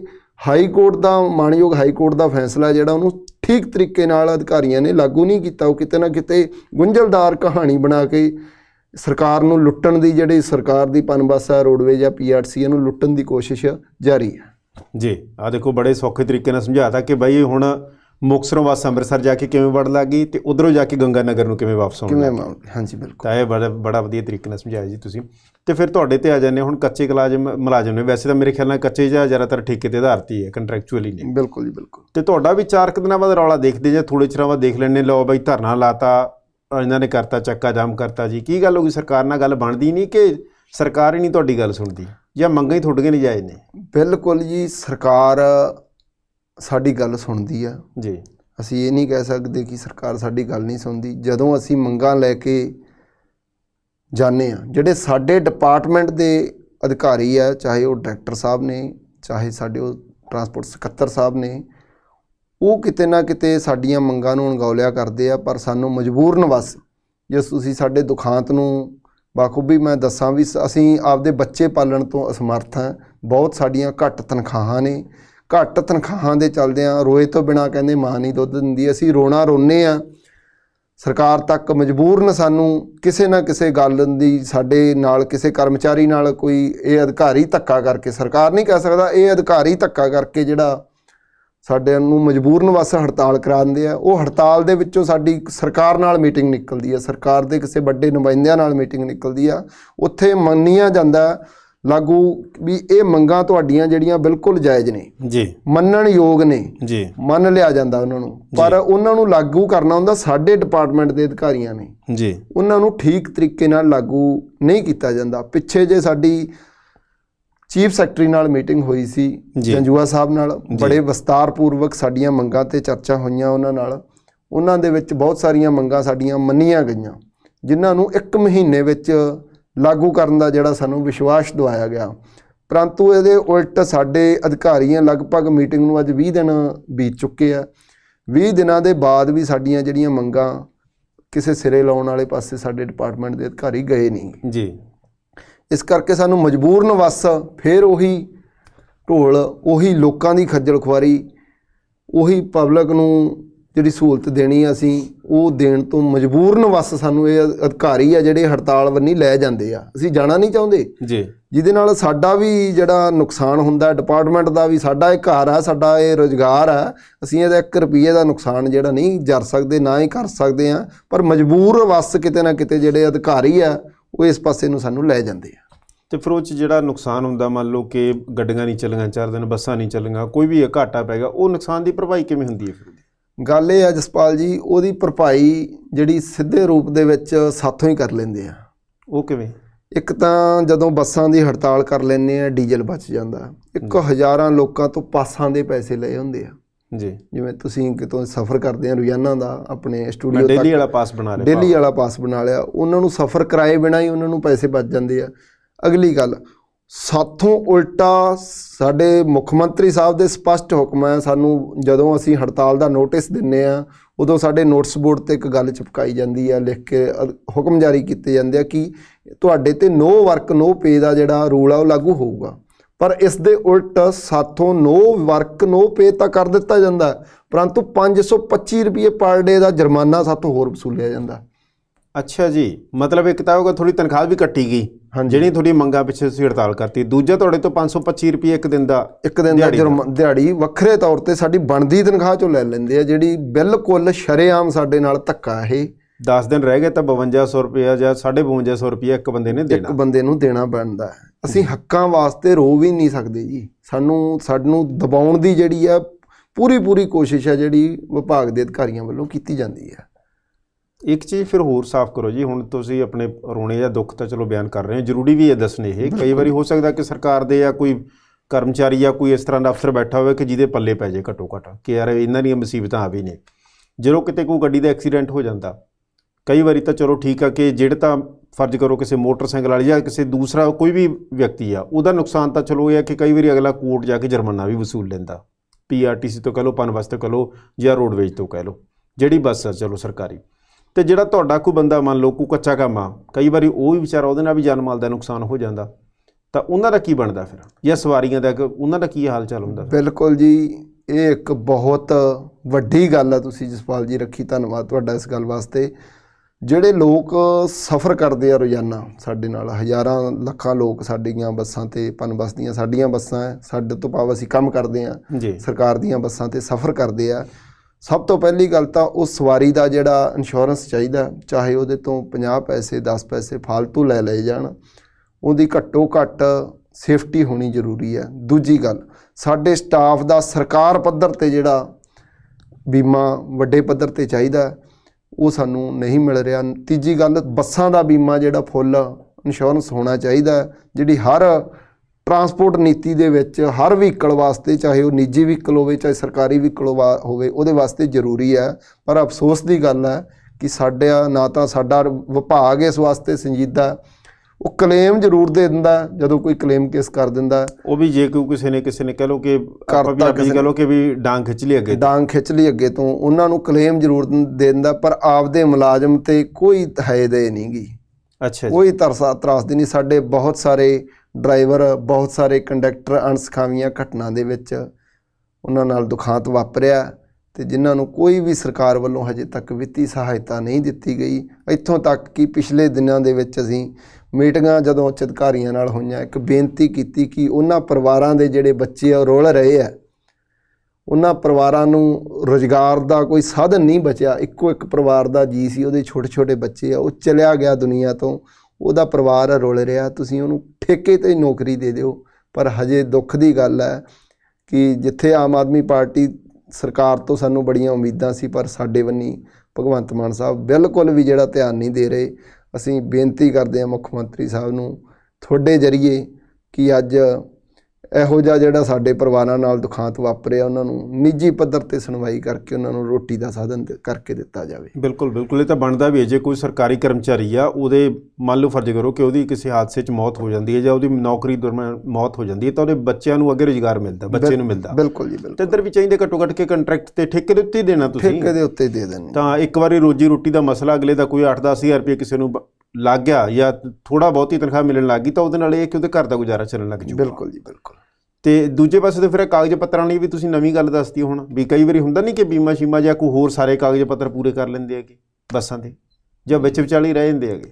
ਅਸੀਂ ਤਾਂ ਜੀ ਵਿੱਚ ਵਿਚਾਲੇ ਲਟਕਦੇ ਤੁਰੇ ਫਿਰਦੇ ਹਾਂ। ਸਾਡੇ ਜਿਹੜੇ ਪਰਿਵਾਰਾਂ ਨਾਲ ਦੁਖਾਂਤ ਹੋਏ ਆ, ਉਹਨਾਂ ਨੂੰ ESI ਜਿਹੜਾ ਅਸੀਂ ਫੰਡ ਕਟਵਾਉਣੇ, APF ਫੰਡ ਕਟਵਾਉਣੇ, ਉਹਦੀ ਥੋੜ੍ਹੀ ਬਹੁਤੀ ਕਿਸੇ ਨੂੰ 2-4 ਨੂੰ ਪੈਨਸ਼ਨ ਲੱਗ ਗਈ ਹੋਵੇ, ਉਹ ਵੀ ਕੋਈ ਬਹੁਤੀ ਨਹੀਂ ਹੋਣੀ ਮੈਨੂੰ, ਉਹ ਵੀ 1000 2000 1500 ਰੁਪਈਆ ਕਿਸੇ ਪਰਿਵਾਰ ਦੇ ਜੀ ਨੂੰ ਲੱਗ ਗਈ ਹੋਵੇ ਤਾਂ ਕੁਛ ਕਹਿ ਨਹੀਂ ਸਕਦੇ। ਨਹੀਂ ਤਾਂ ਅਦਰਵਾਈਜ਼ ਸਾਡੇ ਬਹੁਤ ਸਾਰੇ ਪਰਿਵਾਰ ਆ ਜਿਹੜੇ ਅੱਜ ਉਵੇਂ ਰੋਲਦੇ ਕਰਲਾਉਂਦੇ ਤੁਰੇ ਫਿਰਦੇ ਆ, ਦਫ਼ਤਰਾਂ ਦੇ ਗੇੜੇ ਮਾਰਦੇ, ਜਿਨ੍ਹਾਂ ਨੂੰ ਕੋਈ ਤਣ ਪੱਤਣ ਨਹੀਂ ਲਾਉਂਦੇ। ਜੇ ਦਫ਼ਤਰ 'ਚ ਆਉਂਦੇ ਆ ਤਾਂ ਉਹ ਕਹਿੰਦੇ ਆ ਤੁਸੀਂ ਠੇਕੇਦਾਰ ਦੇ ਮੁਲਾਜ਼ਮ ਹੋ, ਠੇਕੇਦਾਰ ਕੋਲੇ ਜਾਂਦੇ ਆ, ਉਹ ਕਹਿੰਦੇ ਤੁਸੀਂ ਸਰਕਾਰ ਨਾਲ ਗੱਲ ਕਰੋ। ਸਾਨੂੰ ਸਮਝ ਨਹੀਂ ਆਉਂਦੀ ਵੀ ਅਸੀਂ ਜਾਈਏ ਤਾਂ ਜਾਈਏ ਕਿਹੜੇ ਪਾਸੇ। ਜੀ ਜੀ ਜੀ ਜੀ, ਹਾਂਜੀ। ਤੇ ਅੱਗੇ ਆਪਾਂ ਚੱਲੀਏ ਜੀ, ਕਿਲੋਮੀਟਰ ਸਕੀਮ ਦਾ ਤੁਸੀਂ ਕਿਉਂ ਵਿਰੋਧ ਕਰਦੇ ਹੋ? ਕਿਲੋਮੀਟਰ ਸਕੀਮ ਦਾ ਮੈਂ ਪਿੱਛੇ ਜੇ ਮੈਂ ਦੇਖ ਵੀ ਰਿਹਾ ਸੀਗਾ, ਖਬਰਾਂ ਵੀ ਲੱਗੀਆਂ 2-4 ਦਿਨ ਪਹਿਲਾਂ, ਕਹਿੰਦੇ ਕਿ ਆ ਹੀ ਨਹੀਂ ਰਹੇ, ਕੋਈ ਠੇਕੇਦਾਰ ਹੀ ਨਹੀਂ ਪਹੁੰਚ ਰਹੇ ਬੋਰਡ ਦੇ। ਗੱਲ ਅਸਲ ਦੇ ਵਿੱਚ ਇਹ ਹੈ ਜਸਪਾਲ ਜੀ ਕਿ ਕਿਲੋਮੀਟਰ ਸਕੀਮ ਪਹਿਲਾਂ ਸਮਝਾਵਾਂ ਤੁਹਾਨੂੰ ਵੀ ਕੀ ਚੀਜ਼ ਹੁੰਦੀ ਹੈ।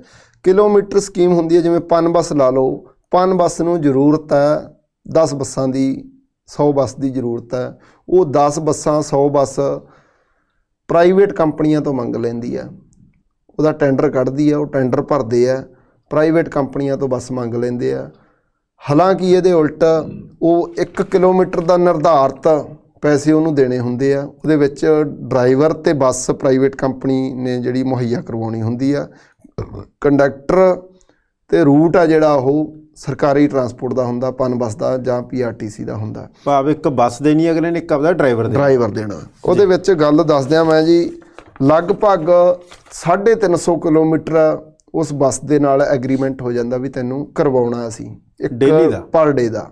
ਡੇਲੀ 350 ਕਿਲੋਮੀਟਰ ਘੱਟੋ ਘੱਟ ਬੱਸ ਚੱਲੂਗੀ। ਉਹਨੂੰ 8 ਰੁਪਏ ਮੰਨ ਕੇ ਚੱਲੋ, ਆਪਾਂ ਗੁਣਾ ਕਰ ਲਈਏ, 8 ਰੁਪਏ ਕਿਲੋਮੀਟਰ ਦੇ ਨਾਲ ਉਹਦਾ ਐਗਰੀਮੈਂਟ ਤੈਅ ਹੋ ਗਿਆ। ਉਹ ਐਗਰੀਮੈਂਟ ਤੈਅ ਦੇ ਮੁਤਾਬਕ 350 ਕਿਲੋਮੀਟਰ ਜਿਹੜੀ ਉਹ ਬੱਸ ਕਰੀ ਜਾਂਦੀ ਹੈ। ਲਗਭਗ 80,000 ਦੇ ਨੇੜੇ ਤੇੜੇ ਉਹਦੀ ਇਨਕਮ ਆ ਮਹੀਨੇ ਦੀ ਬਣ ਜਾਂਦੀ ਆ। ਮੋਟਾ 80,000 ਰੁਪਏ ਦੇ ਆਸ-ਪਾਸ ਉਹਦੀ ਰਕਮ ਆ ਜਿਹੜਾ ਸਰਕਾਰ ਉਹਨੂੰ ਪੈਸੇ ਦੇਊਗੀ। ਜੇ ਆਪਾਂ ਗੱਲ ਕਰ ਲਈਏ ਵੀ ਉਹਨੂੰ 6 ਸਾਲਾਂ ਦਾ ਉਹਦਾ ਘੱਟੋ ਘੱਟ ਐਗਰੀਮੈਂਟ ਹੋਊਗਾ। ਜੇ 6 ਸਾਲਾਂ ਨਾਲ ਉਹਦੀ ਗੁਣਾ ਕਰੀਏ ਆਪਾਂ ਤੇ ਘੱਟੋ ਘੱਟ ਲਗਭਗ 45-50 ਲੱਖ ਦੇ ਨੇੜੇ ਤੇੜੇ ਇਹ ਰਕਮ ਪਹੁੰਚ ਜਾਂਦੀ ਹੈ ਤੇ ਇਹ ਪ੍ਰਾਈਵੇਟ ਪਲੇਅਰ ਨੂੰ ਦੇ ਜਾਂਦੀ ਹੈ। ਉਸ ਤੋਂ ਬਾਅਦ 6 ਸਾਲਾਂ ਬਾਅਦ ਉਹ ਪ੍ਰਾਈਵੇਟ ਪਲੇਅਰ ਆਪਦੀ ਬੱਸ ਐਗਰੀਮੈਂਟ ਖਤਮ ਹੋ ਜਾਂਦਾ, ਆਪਦੀ ਬੱਸ ਆਪਦੇ ਘਰੇ ਲੈ ਜਾਂਦਾ ਜਾਂ ਉਹ ਹੋਰ ਕਿਸੇ ਰੂਟ ਤੇ ਚਲਾ ਲੈਂਦਾ। ਜੇ ਰੂਟ ਤੇ ਨਹੀਂ ਕਿਸੇ ਕੋਲੇ ਪਰਮਿਟ ਹੈਗਾ ਉਹ ਬੱਸ ਨੂੰ ਕਿਸੇ ਹੋਰ ਤੀਜੀ ਧਿਰ ਨੂੰ ਵੇਚ ਦਿੰਦਾ। ਜੇ ਇੱਕ ਨਵੀਂ ਬੱਸ ਉਹਦੇ ਕੋਲੇ ਪੈਸੇ ਫੇਰ ਵੀ ਬਚ ਗਏ, ਉਹਨੂੰ ਕਮਾਈ ਵੀ ਹੋ ਗਈ ਪਲੱਸ ਉਹਨੂੰ ਪੈਸੇ ਫੇਰ ਬਚ ਗਏ। ਇਹਦੇ ਉਲਟ ਜੇਕਰ ਸਰਕਾਰ ਬੈਂਕ ਤੋਂ ਲੋਨ ਲੈ ਕੇ ਪਾਉਣੀ ਹੈ, ਕੋਈ ਦਿੱਕਤ ਵਾਲੀ ਗੱਲ ਨਹੀਂ, ਸਰਕਾਰ ਨੇ ਬੈਂਕ ਤੋਂ ਲੋਨ ਲੈ ਕੇ ਬੱਸ ਪਾ ਲੈਣੀ ਹੈ, ਲੋਨ ਲੈ ਕੇ ਫੁੱਲ ਇੰਸ਼ੋਰੈਂਸ, ਫੁੱਲ ਬੀਮਾ ਤੇ ਸਾਰੇ ਕਾਸਤੇ ਬੱਸ ਫੁੱਲ ਕਿਸ਼ਤਾਂ ਤੇ ਮਿਲ ਜਾਂਦੀ ਆ। ਲਗਭਗ 32, 33, 35 ਲੱਖ ਦੇ ਨੇੜੇ ਤੇੜੇ ਬੱਸ ਇੱਕ ਨਵੀਂ ਤਿਆਰ ਹੋ ਕੇ ਰੂਟ ਤੇ ਚੱਲਣ ਯੋਗ ਹੋ ਜਾਂਦੀ ਆ। ਹੁਣ ਪਿੱਛੇ ਜੇ ਸਰਕਾਰ ਨੇ ਪਾਈਆਂ ਉਹ ਬੱਸਾਂ ਪਾ ਲੈਣ, ਉਹ 32-35 ਲੱਖ ਰੁਪਏ ਦੀ ਬਜਾਏ ਉਧਰ ਦੂਜੇ ਪਾਸੇ 45 ਤੋਂ 50 ਲੱਖ ਹੈ ਜਿਹੜਾ ਪ੍ਰਾਈਵੇਟ ਕੰਪਨੀ 6 ਸਾਲਾਂ 'ਚ ਲੈ ਜਾਂਦੀ ਆ। ਇਹਦੇ ਕੋਲੇ ਇੱਕ ਤਾਂ ਜੇ 100 ਬੱਸ ਪਾਈ ਤਾਂ 100 ਡਰਾਈਵਰ ਵੀ ਉਹਦੇ ਤੇ 150 ਡਰਾਈਵਰ ਵੀ ਨਵਾਂ ਰੱਖਣਾ ਪਊ, 150 ਲੋਕਾਂ ਨੂੰ ਰੁਜ਼ਗਾਰ ਮਿਲੂਗਾ। ਅਗਲੀ ਗੱਲ ਉਹਦੇ ਤੇ ਮਿਸਤਰੀ ਰੱਖਣੇ ਪੈਣਗੇ, ਉਹਨਾਂ ਨੂੰ ਰੁਜ਼ਗਾਰ ਮਿਲੂਗਾ। ਫਿਰ ਆਪਾਂ ਲਾ ਲਈਏ ਹਿਸਾਬ ਵੀ ਜੇ 5-7 ਲੱਖ ਰੁਪਈਆ 6 ਸਾਲਾਂ ਮਗਰ ਜਿਹੜਾ ਬਚਣਾ ਸਰਕਾਰ ਨੂੰ ਉਹ ਬਚੂਗਾ। ਅਗਲੀ ਗੱਲ ਜਿਹੜੀ ਬੱਸ ਦੀ ਪ੍ਰਾਈਵੇਟ ਬੰਦਾ ਆਪਦੀ 6 ਸਾਲਾਂ ਬਾਅਦ ਵਾਪਸ ਲੈ ਜਾਂਦਾ ਉਹ ਬੱਸ ਸਰਕਾਰ ਕੋਲੇ ਫਿਰ ਚੱਲਣ ਯੋਗ ਰਹਿ ਜੂਗੀ। ਘੱਟੋ ਘੱਟ 15 ਸਾਲ ਦੀ ਵੈਲਿਡਿਟੀ ਆਪਾਂ ਨੂੰ ਦਿੱਤੀ ਹੈ ਇੱਕ ਵਹੀਕਲ ਨੂੰ ਚਲਾਉਣ ਦੀ ਤੇ ਲਗਭਗ 9 ਸਾਲ ਬੱਸ ਫਿਰ ਲੋਕਾਂ ਦੀ ਸੇਵਾ ਦੇ ਵਿੱਚ ਹਾਜ਼ਰ ਰਹੂਗੀ। ਉਨੇ ਪੈਸੇ ਹੀ ਉਹ ਜੇ 6 ਸਾਲਾਂ 'ਚ ਨਵੀਂ ਜਵਾਨੀ 'ਚ ਕਰ ਸਕਦੀ ਹੈ, ਕਿਲੋਮੀਟਰ ਜਿੰਨੇ ਉਹਨੇ ਕੀਤੇ ਉਹ 6 ਸਾਲਾਂ ਜਿੰਨੇ 9 ਸਾਲਾਂ 'ਚ ਤਾਂ ਕਰ ਹੀ ਸਕਦੀ ਹੈ। ਲਗਭਗ 40-45 ਲੱਖ ਰੁਪਈਆ ਉਹ ਹੋਰ ਕਮਾ ਸਕਦੀ ਆ ਜੀ। ਤੇ ਇਸ ਕਰਕੇ ਸਰਕਾਰ ਨੂੰ ਚਾਹੀਦਾ ਹੈ ਇਸ ਤੇ ਗੰਭੀਰਤਾ ਨਾਲ ਵਿਚਾਰ ਕਰੇ। ਇੱਕ ਇਹਦੇ 'ਚ ਕਰਪਸ਼ਨ ਦਾ ਵੱਡਾ ਸ਼ੱਕ ਬਣਿਆ ਰਹਿੰਦਾ। ਜਿਹੜਾ ਪ੍ਰਾਈਵੇਟ ਮਾਲਕ ਹੈ ਉਹ ਕੀ ਕਰਦਾ, 350 ਕਿਲੋਮੀਟਰ ਦਾ ਟੈਂਡਰ ਹੈ ਉਹ ਕਿਤੇ ਲੈ ਦੇ ਕੇ ਉਹਨਾਂ ਨੂੰ ਬੱਸਾਂ ਤੋਂ 400 450 ਕਿਲੋਮੀਟਰਾਂ ਵਾਲੇ ਰੂਟਾਂ ਤੇ ਪਵਾ ਲੈਂਦਾ। ਅੱਛਾ ਜੀ। ਤੇ ਜਿਹਦਾ ਸਿੱਧੇ ਰੂਪ ਦੇ ਵਿੱਚ ਕਰਪਸ਼ਨ ਹੈ ਜਿਹੜੀ ਉਹ ਲੈ ਦੇ ਕੇ ਹੁੰਦੀ ਹੈ, ਸੁਚੱਜੇ ਢੰਗ ਨਾਲ ਉਹਨੂੰ ਜੇ ਆਪਾਂ ਤਰੀਕੇ ਨਾਲ ਕਹਿ ਲਈਏ ਤਾਂ ਉਹ ਵੀ ਇੱਕ ਪਿਛਲੇ ਸਮਿਆਂ 'ਚ ਵੀ ਹੋਇਆ। ਐਗਰੀਮੈਂਟਾਂ ਤੋਂ ਵੱਧ ਕਿਲੋਮੀਟਰ ਹੈ ਜਿਹੜੇ ਕਰਵਾਏ ਗਏ ਆ। ਮੁੱਖ ਮੰਤਰੀ ਸਾਹਿਬ ਨੂੰ ਬੇਨਤੀ ਹੈ ਉਹ ਉਹਨਾਂ ਦੀ ਜਾਂਚ ਕਰਵਾ ਕੇ ਵੇਖ ਲਓ, ਜੇ ਫਿਰ ਵੀ ਉਹਨਾਂ ਨੂੰ ਲੱਗੇ ਤਾਂ ਫਿਰ ਪਾ ਲੈਣ ਜੀ। ਜੇ ਘਪਲਾ ਨਾ ਨਿਕਲਿਆ ਤਾਂ ਫਿਰ ਪਾ ਲੈਣ। ਬਹੁਤ ਵੱਡਾ ਪੱਧਰ 'ਤੇ ਘਪਲਾ ਨਿਕਲੂਗਾ। ਅਸੀਂ ਜਥੇਬੰਦੀਆਂ ਨੂੰ ਵੀ ਮੰਗ ਕਰਦੇ ਹਾਂ ਜੇ ਕੋਈ ਸਰਕਾਰ ਨੂੰ ਲੋੜੀਂਦੀ ਕੋਈ ਜਾਣਕਾਰੀ ਹੈ ਜਾਂ ਕੋਈ ਹੈਲਪ ਦੀ ਲੋੜ ਆ, ਅਸੀਂ ਨਾਲ ਖੜੇ ਹਾਂ, ਸਰਕਾਰ ਦੇ ਨਾਲ ਵੀ ਖੜੇ ਹਾਂ ਮੋਢੇ ਨਾਲ ਮੋਢਾ ਲਾ ਕੇ। ਜੀ ਜੀ ਜੀ ਜੀ। ਤੁਸੀਂ ਕਰਪਸ਼ਨ ਦੀ ਗੱਲ ਕੀਤੀ ਗੁਰਪ੍ਰੀਤ ਜੀ, ਤਾਂ ਕਰਪਸ਼ਨ ਵੈਸੇ ਗੱਲ ਇਹ ਹੈ ਕਿ ਦੋਸ਼ ਲੱਗਣੇ ਨਾਲ ਕਿਸੇ ਨਾਲ ਜੇ ਮੰਨ ਲਓ ਫਰਜ਼ ਕਰੋ ਕਿਸੇ 'ਤੇ ਚੋਰੀ ਦੇ ਦੋਸ਼ ਲੱਗ ਗਏ ਤਾਂ ਚੋਰ ਨਹੀਂ ਬਣ ਜਾਂਦਾ ਉਹ ਬੰਦਾ। ਇੱਥੇ ਅਫਸਰਾਂ 'ਤੇ ਵੀ ਦੋਸ਼ ਲੱਗਦੇ ਆ, ਲੱਖਾਂ ਦਾ ਘਪਲਾ ਜਾਂ ਕਰੋੜਾਂ ਦਾ ਘਪਲਾ ਕਰ ਜਾਂਦੇ ਆ। ਤੁਹਾਡੇ ਡਰਾਈਵਰ ਕਨੈਕਟਰਾਂ ਦੇ ਉੱਤੇ ਵੀ ਦੋਸ਼ ਲੱਗ ਜਾਂਦੇ ਆ ਕਿ ਯਾਰ ਵੀ ਇਹਨੇ ਟਿਕਟਾਂ 'ਚ ਘਪਲਾ ਕਰ ਲਿਆ ਜਾਂ ਇਹ ਪੈਸੇ ਖਾ ਗਿਆ, ਸਵਾਰੀ ਤੋਂ ਪੈਸੇ ਲੈ ਲਏ, ਟਿਕਟ ਨਹੀਂ ਦਿੱਤੀ ਜਾਂ ਆਪਦੀ ਜੇਬ 'ਚ ਪਾ ਗਿਆ ਪੈਸੇ।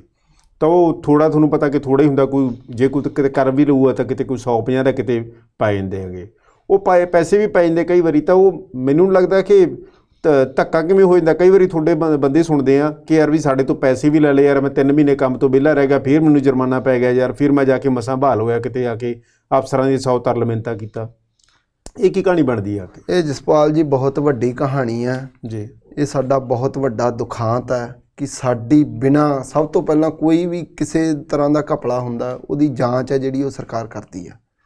ਪਰ ਸਾਡਾ ਦੁੱਖ ਹੈ ਕਿ ਸਾਡੀ ਕਿਸੇ ਵੀ ਗਬਨ ਦੀ ਜਾਂ ਕੋਈ 50 ਰੁਪਈਆਂ 'ਚ ਵੀ ਕੰਡਕਟਰ ਦੀ ਜਾਂ ਕੋਈ 100 ਰੁਪਏ 'ਚ ਡਰਾਈਵਰ ਦੀ ਕਿਸੇ ਦੀ ਰਿਪੋਰਟ ਹੋ ਜਾਂਦੀ ਹੈ ਜੀ, ਅਤੇ ਉਹਦਾ ਸਾਡੀ ਕੋਈ ਜਿਹੜੀ ਮੁੱਢਲੀ ਜਾਂਚ ਹੈ ਜਾਂ ਇਨਕੁਆਇਰੀ ਹੈ ਉਹਦੀ ਬਿਲਕੁਲ ਵੀ ਉਹ ਸੱਚਾ ਹੈ ਕਿ ਝੂਠਾ ਹੈ ਉਹ ਇਨਕੁਆਇਰੀ ਨਹੀਂ ਕੀਤੀ ਜਾਂਦੀ। ਸਾਨੂੰ ਝੂਠਾ ਇਲਜ਼ਾਮਾਂ ਦੇ ਤਹਿਤ ਅਸੀਂ ਨਹੀਂ ਆਂਦੇ ਕੋਈ ਕਰਦਾ ਵੀ ਹੋਊਗਾ, ਜੇ ਕਰਦਾ ਤਾਂ ਉਹ ਭਰਦਾ ਵੀ ਹੋਊਗਾ, ਅਸੀਂ ਬਿਲਕੁਲ ਇਸ ਗੱਲ ਦੇ ਨਾਲ ਹੈ ਜੇ। ਪਰ ਉਹਦੀ ਇਨਕੁਆਇਰੀ ਦੁੱਧ ਦਾ ਦੁੱਧ ਤਾਂ ਪਾਣੀ ਦਾ ਪਾਣੀ ਬਿਲਕੁਲ ਕਲੀਅਰ ਹੋਣਾ ਚਾਹੀਦਾ ਜੀ। ਉਹਦੀ ਇਨਕੁਆਇਰੀ ਜਾਂਚ ਅਫਸਰ ਕਰਨ, ਇਨਕੁਆਇਰੀ ਲਾਉਣ ਤੋਂ ਬਾਅਦ ਜੇ ਉਹ ਦੋਸ਼ੀ ਪਾਇਆ ਜਾਂਦਾ ਤਾਂ ਉਹਦੇ ਤੋਂ ਬਣਦਾ ਜਿਹੜਾ ਜੁਰਮਾਨਾ ਉਹ ਲੈ ਲਿਆ ਜਾਵੇ। ਪਰ ਇੱਥੇ ਹੁੰਦਾ ਕੀ ਆ, ਜੇ ਮੰਨ ਕੇ ਚੱਲੋ ਕਿਸੇ ਕੰਡਕਟਰ ਨੇ, ਆਪਾਂ ਕਹਿ ਲਈਏ ਪਹਿਲੀ ਗੱਲ ਤਾਂ ਕੋਈ ਕਰਦਾ ਨਹੀਂ, ਕਿਉਂਕਿ ਅੱਜ ਕੱਲ੍ਹ ਹਰ ਬੰਦਾ ਸਫ਼ਰ ਕਰਨ ਵਾਲਾ ਮੁਸਾਫਰ ਹੈ ਜਿਹੜਾ ਉਹ ਪੜ੍ਹਿਆ ਲਿਖਿਆ, ਹਰ ਬੰਦੇ ਨੂੰ ਪਤਾ ਵੀ ਜਿਹਨੂੰ ਪੈਸੇ ਦੇਤੇ ਉਹ ਤੋਂ ਟਿਕਟ ਲੈਣੀ ਬਿਲਕੁਲ ਲਾਜ਼ਮੀ ਹੈ। ਬਿਲਕੁਲ ਜੀ। 30 ਦੀ ਟਿਕਟ 30 ਰੁਪਏ ਦਿੱਤਾ, 30 ਦੀ ਟਿਕਟ ਘੱਟੋ ਘੱਟ ਹਰ ਬੰਦੇ ਨੂੰ ਪਤਾ ਵੀ ਕੋਈ ਘਪਲਾ ਕਰਨ ਨਹੀਂ ਦਿੰਦਾ। ਆਪਾਂ ਪੰਜਾਬੀ ਹਾਂ, ਆਪਾਂ ਦਿੱਲੀ ਦੇ ਮੋਰਚਿਆਂ ਤੋਂ ਹੱਕ ਲੈਣ ਜਾਣਦੇ ਹਾਂ, ਆਪਾਂ ਇੱਥੇ ਨਹੀਂ, ਆਪਾਂ ਆਪਦੇ ਹੱਕਾਂ ਦੇ ਪ੍ਰਤੀ ਬਿਲਕੁਲ ਸੁਚੇਤ ਹੋਣ ਵਾਲੇ ਲੋਕ ਹੈ।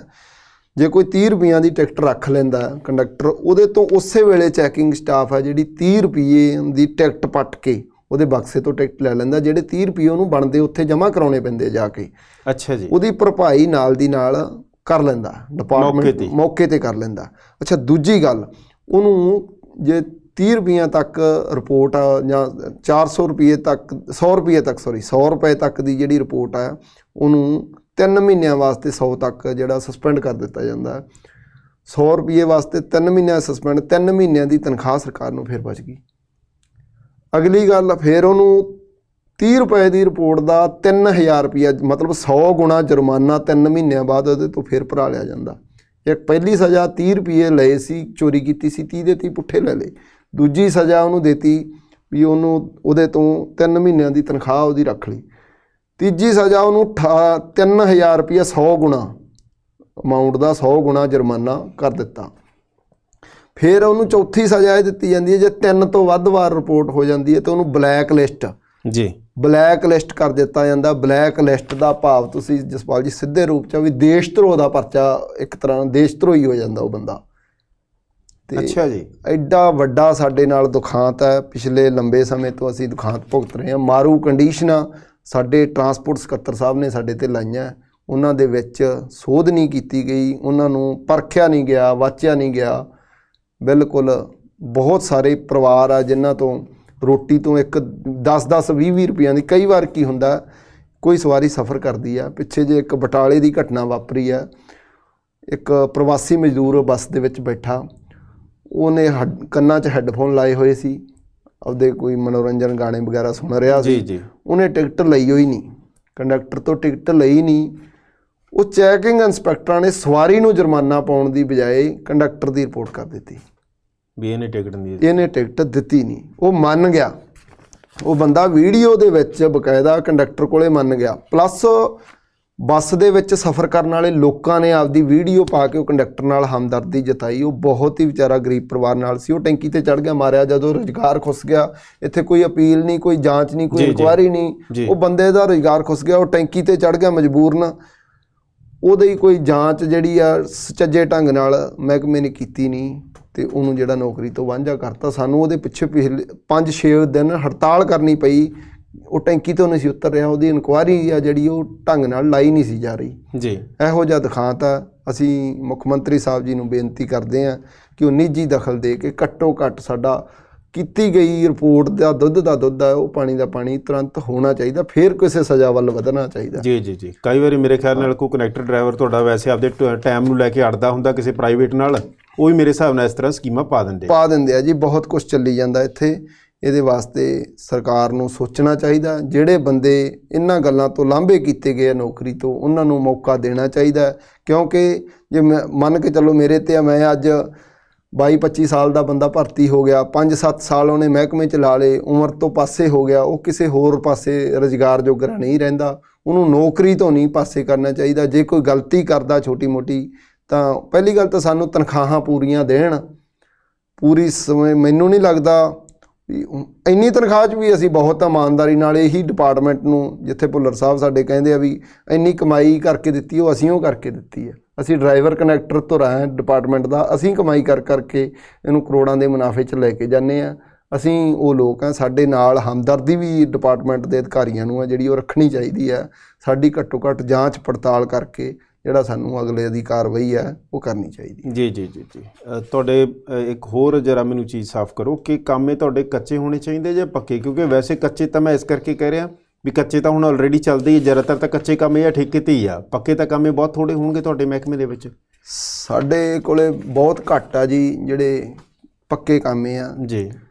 7600 ਦੇ ਲਗਭਗ ਪਨਬਸ ਤੇ PRTC ਦੇ ਵਿੱਚ ਅਸੀਂ ਕੱਚੇ ਆਊਟਸੋਰਸ ਤੇ ਕੰਟਰੈਕਟ ਰਾਹੀਂ ਕੰਮ ਕਰ ਰਹੇ ਹਾਂ ਜੀ। ਇੱਥੇ ਜਸਪਾਲ ਜੀ ਮੈਂ ਦੱਸਣਾ ਚਾਹੁੰਦਾ, ਆਊਟਸੋਰਸ ਇੱਕ ਪ੍ਰਕਿਰਿਆ, ਇੱਕ ਕੰਟਰੈਕਟ ਪ੍ਰਕਿਰਿਆ। ਕੰਟਰੈਕਟ ਭਾਵ ਡਿਪਾਰਟਮੈਂਟ ਨੇ ਬੰਦੇ ਨਾਲ ਸਿੱਧਾ ਕੰਟਰੈਕਟ ਕੀਤਾ ਹੋਇਆ।